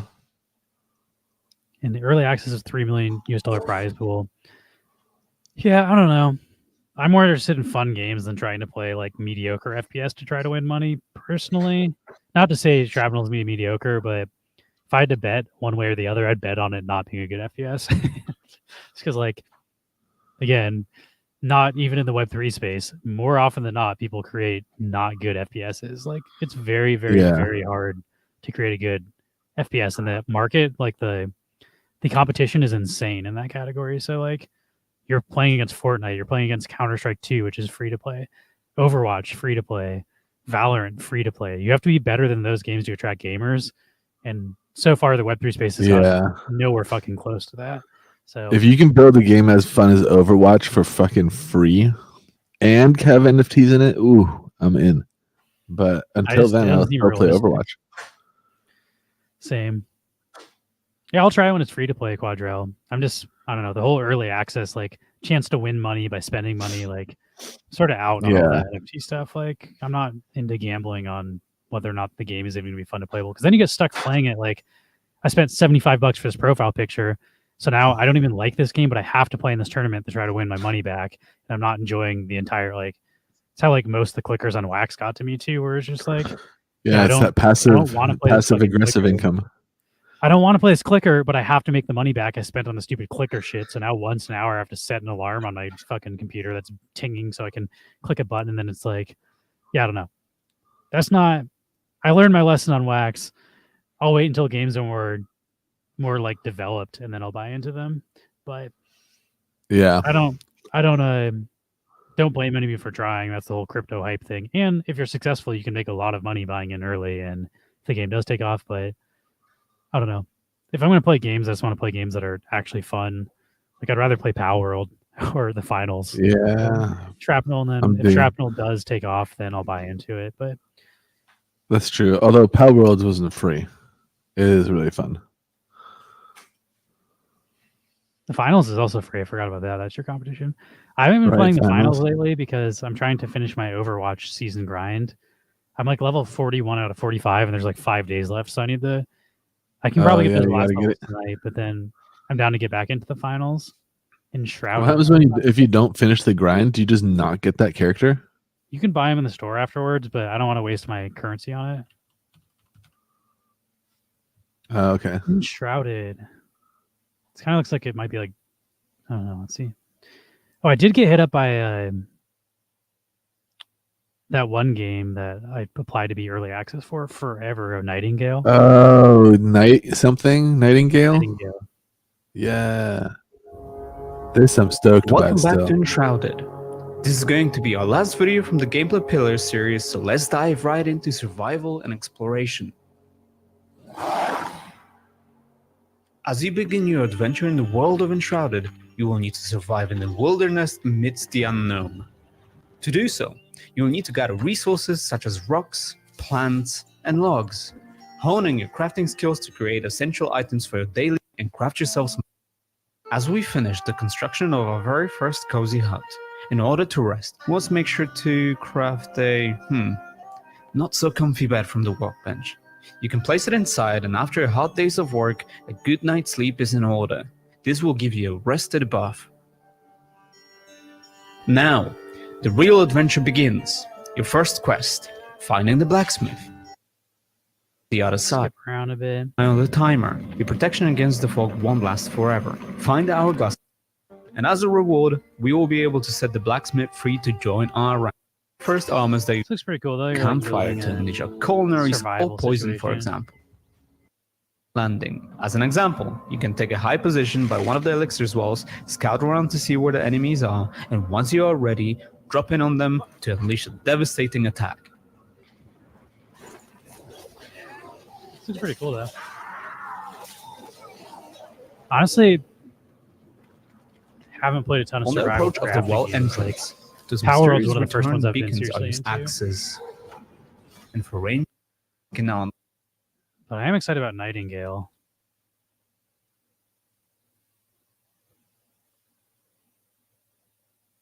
One day ago, brand spanking new. I had to fill out the form they sent us. Realm Walker, your path forward is winding and full of terrors.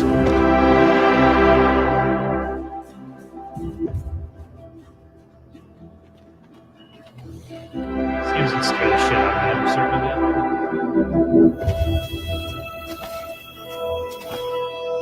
Oh shit, February 20th. I need to fill that form out. Save yourself.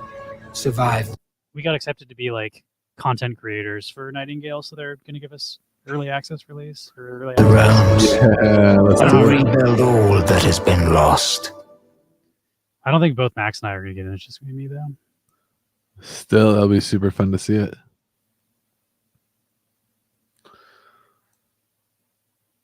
I want to see what else they got. I feel like that trailer wasn't a great trailer.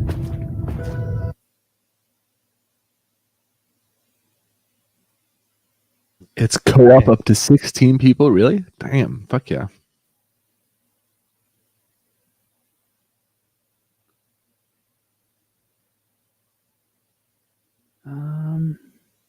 I think this is the trailer that blew my balls off. This was like we watched the game. We watched the game fest or whatever it was, like where they the video game awards. For the video game awards, yeah, and like this one, like most of the games were like, okay, this is like the new version of that game. This is the new fucking Assassin's Creed. This is the new shit I've seen before. But this is one of the only ones that like I was kind of like, I've never seen a game quite like this. And it seems really fucking cool. But I think this will be right up your alley if you're into like survival crafting games. Also, like it's got a bit of Sons of the Forest in there because some of the fucking things are terrifying in this game. Like, I'm not good at horror stuff, so I'm gonna be freaking out. For you, the year is 1889. The world as you know it teeters on the brink.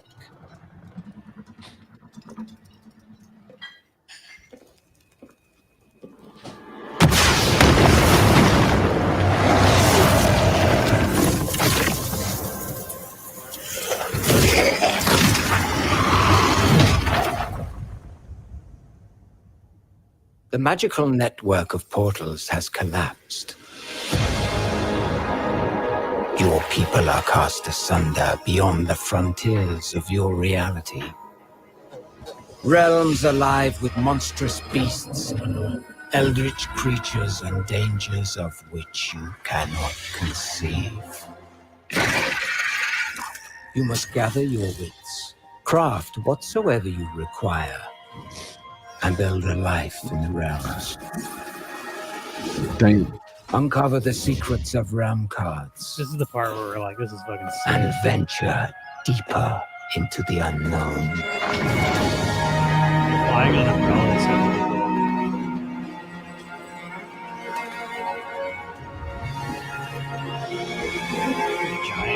cool. That's so cool. Realm Walker, your path forward is winding and full of terrors.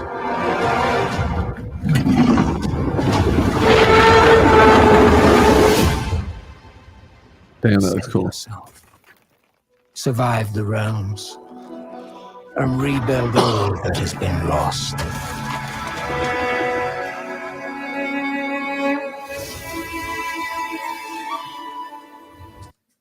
Yeah, the cool thing about this game is also that like it's not just like you survive in one realm. The whole thing is like you open portals and you combine materials into those portals and you get an RNG expansion to like an entire new realm. So like it's all procedurally generated. It's not like you're like it's like Minecraft, but like it's like Minecraft, but you can open a portal to another Minecraft universe. So like you can just keep daisy chaining the universes and like based on what you put into the portal, you can put like, oh, I want to put this like this weapon in this thing. It'll be like, oh, this portal now spawns elite enemies. So you can get like you can try to get one with resources. You're like, oh, depending on what you put in the portal opener, you can try to create like, oh, this is for me to go farm in. Or you can be like, oh, I want the most badass elite mobs. And like there's different recipes to open the portals, but the portals go both way. If you open a portal to a universe with badass elite mobs, they're gonna come through the portal and try to fuck up your base. So like there's a risk reward where if you want to go farm the best shit from the best mobs, they're going to come and try to fight you through your portal. And I don't know. It just sounds super cool. I don't know like the whole scope of it, but you kind of put like a spin on the whole like survival game with like being able to jump in between RNG procedurally generated universes within the survival realm, which is like, I don't know, really fucking ambitious. Mm-hmm. And then I was watching like some of the lore videos and they have real people, like historical people, and it's like based on like historical fiction of alternative fiction or whatever. Historical fiction, I don't know what they fucking call those shows. Like The Americans, where like that show where Russia wins the Cold War or some shit that's like on FX. It's like that. So it's like stuff based on what happened in history, but different outcomes happen and change the way that this universe creates. Their early access is coming out in a week or 2 weeks. I need to put out. I'm excited for this. I need to fill out with our email, so I need to sign up for that. But yeah, I'm stoked for this, and we'll play it on stream so we can let you all know how it is and see me be a Yeah, baby it should be and good. cry about getting attacked. All right, Should be good. let's do this giveaway and call the stream. I get sidetracked so easily. 34. I got work to do. Same. Thanks for hanging out, everybody. Thanks for joining us. It's been a fun stream. Nice catch up on Wax. I was telling Max before we streamed, I was like, not much has happened in the last week, but it's like kind of a lot did. We got liquidity pool, farming rewards. WUFFI announced a new snapshot situation for NFT rewards. Yeah, some stuff happened. It's not just another week with no news on Wax. Exactly.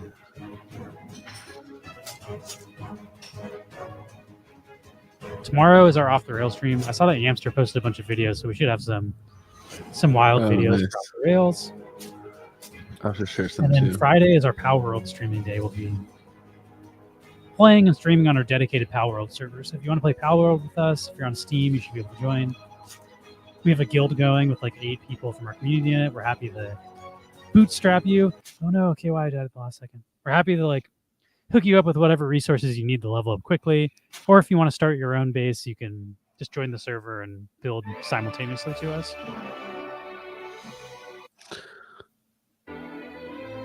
But I've really been enjoying. I played some Power World with Super Dope last night. We had a bunch of fucking sick pals, so I spent like the entire time building medicine and like figuring out how to fix them. Did you save them? Some I did. Some were like, there's a bunch of the sheep that were injured and the cats, and they were depressed, so it would have taken a high quality medical stuff, which takes a ton of resources. So I did a workaround that I read online where they're like, just catch new ones because like those things are pretty much worthless. It's so easy to catch the cat and the sheep. They're the first things that you meet. So I sold them, like the sick ones I sold to the trader, so I got money for them and then just got new ones and replaced them. But instead of Damn, having to cure them, I savage. made me some coins. Yeah, that's ruthless. It's way better than having to like craft like the hardest shit in the game though, and then fixing a guy that's a level 1 guy that you can go catch. Yeah, that's true.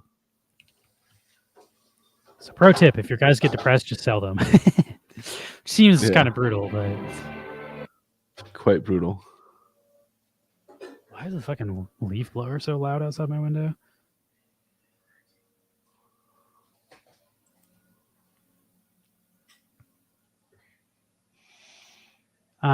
We signed up for being a streamer for it forever ago, so we're going to be streaming for. I mean, let me read that email before we end the stream. Let me send this prize before I get too sidetracked. Natico Mass, we will send you. We could send you the new circuitry Henri. Somebody sent us. Oh, yeah, that was from KY. Yeah, I'll send you the circuitry Henri. You can now blend this. And Natico Mass, I don't know if you're still listening, but we just opened a blend today for this. You can blend this for 1 Neon Blend token if you like it. Thank you, KY, for providing the prize. We appreciate it.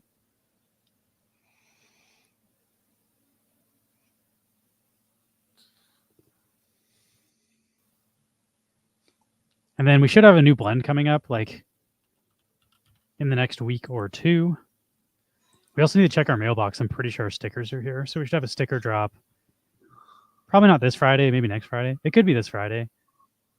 We just got to take the product photos and like I can set up the Shopify. I guess we can check the mail after the stream. Yeah, I guess, yeah, if they're here, I'll be down to do that this Friday. And then, so I don't think we're going to expose any information if I look at the Gmail. Let's see. What are we looking for? What is that game called? Nightingale? Oh, yeah.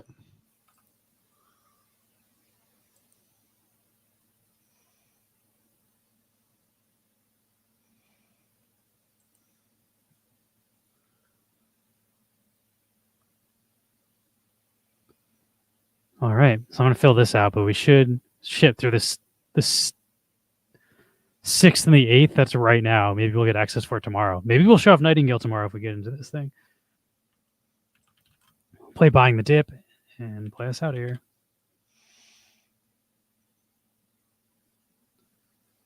Buying the Dip. That'll be cool. Yeah, that'll be super cool to have like official like streams for them. Who's streaming? Oh, he's playing Fall Guys. That's just a random person that we're not following. We'll do USDC giveaways. That sounds good. We'll raid into custom TV. Or should I? Should have exited out of that.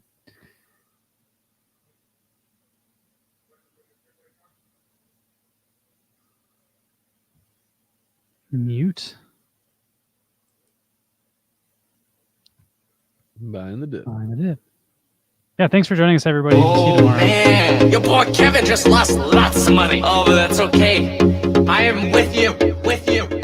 Oh man, your boy Kevin just lost lots of money. Oh, but that's okay. I am with you. Here we go, come on, push it, buying the dip, buying the dip. Here we go, come on, push it, buying the dip, buying the dip. Here we go, come on, push it, buying the dip, buying the dip. Here we go, come on, push it. Oh my God, what's happening? First of all this whining by Wall Street is making me sick. 140% of GameStop was short. GameStop was short. You can't allow Wall Street to short 75% of its stocks. Crush these companies into the dirt. Thousands of stocks into the dirt. Then when the individual makes money, everyone's entrepreneurs. I have a kid who bought a house, paid $50,000 and bought a house. After decades of the short, you have to accept the fact that individual investors are playing the same game that you're playing, and now you're losing. Here we go, come on, push it, buying the dip, buying the dip. Here we go, come on, push it, buying the dip, buying the dip. Here we go, come on, push it, buying the dip, buying the dip. Here we go, come on, push it. Oh my God, what's happening? Here we go, come on, push it, buying the dip, buying the dip. Here we go, come on, push it, push it, push it, buying the dip. Here we go, come on, push it, buying the dip, buying the dip. Here we go, come on, push it. Oh my God, what's happening? All right, everybody, have a great night. See you tomorrow for some off. See you. Peace out. Subreddit think it's really funny that the GameStop stock is going up and just affects so much in that way. There's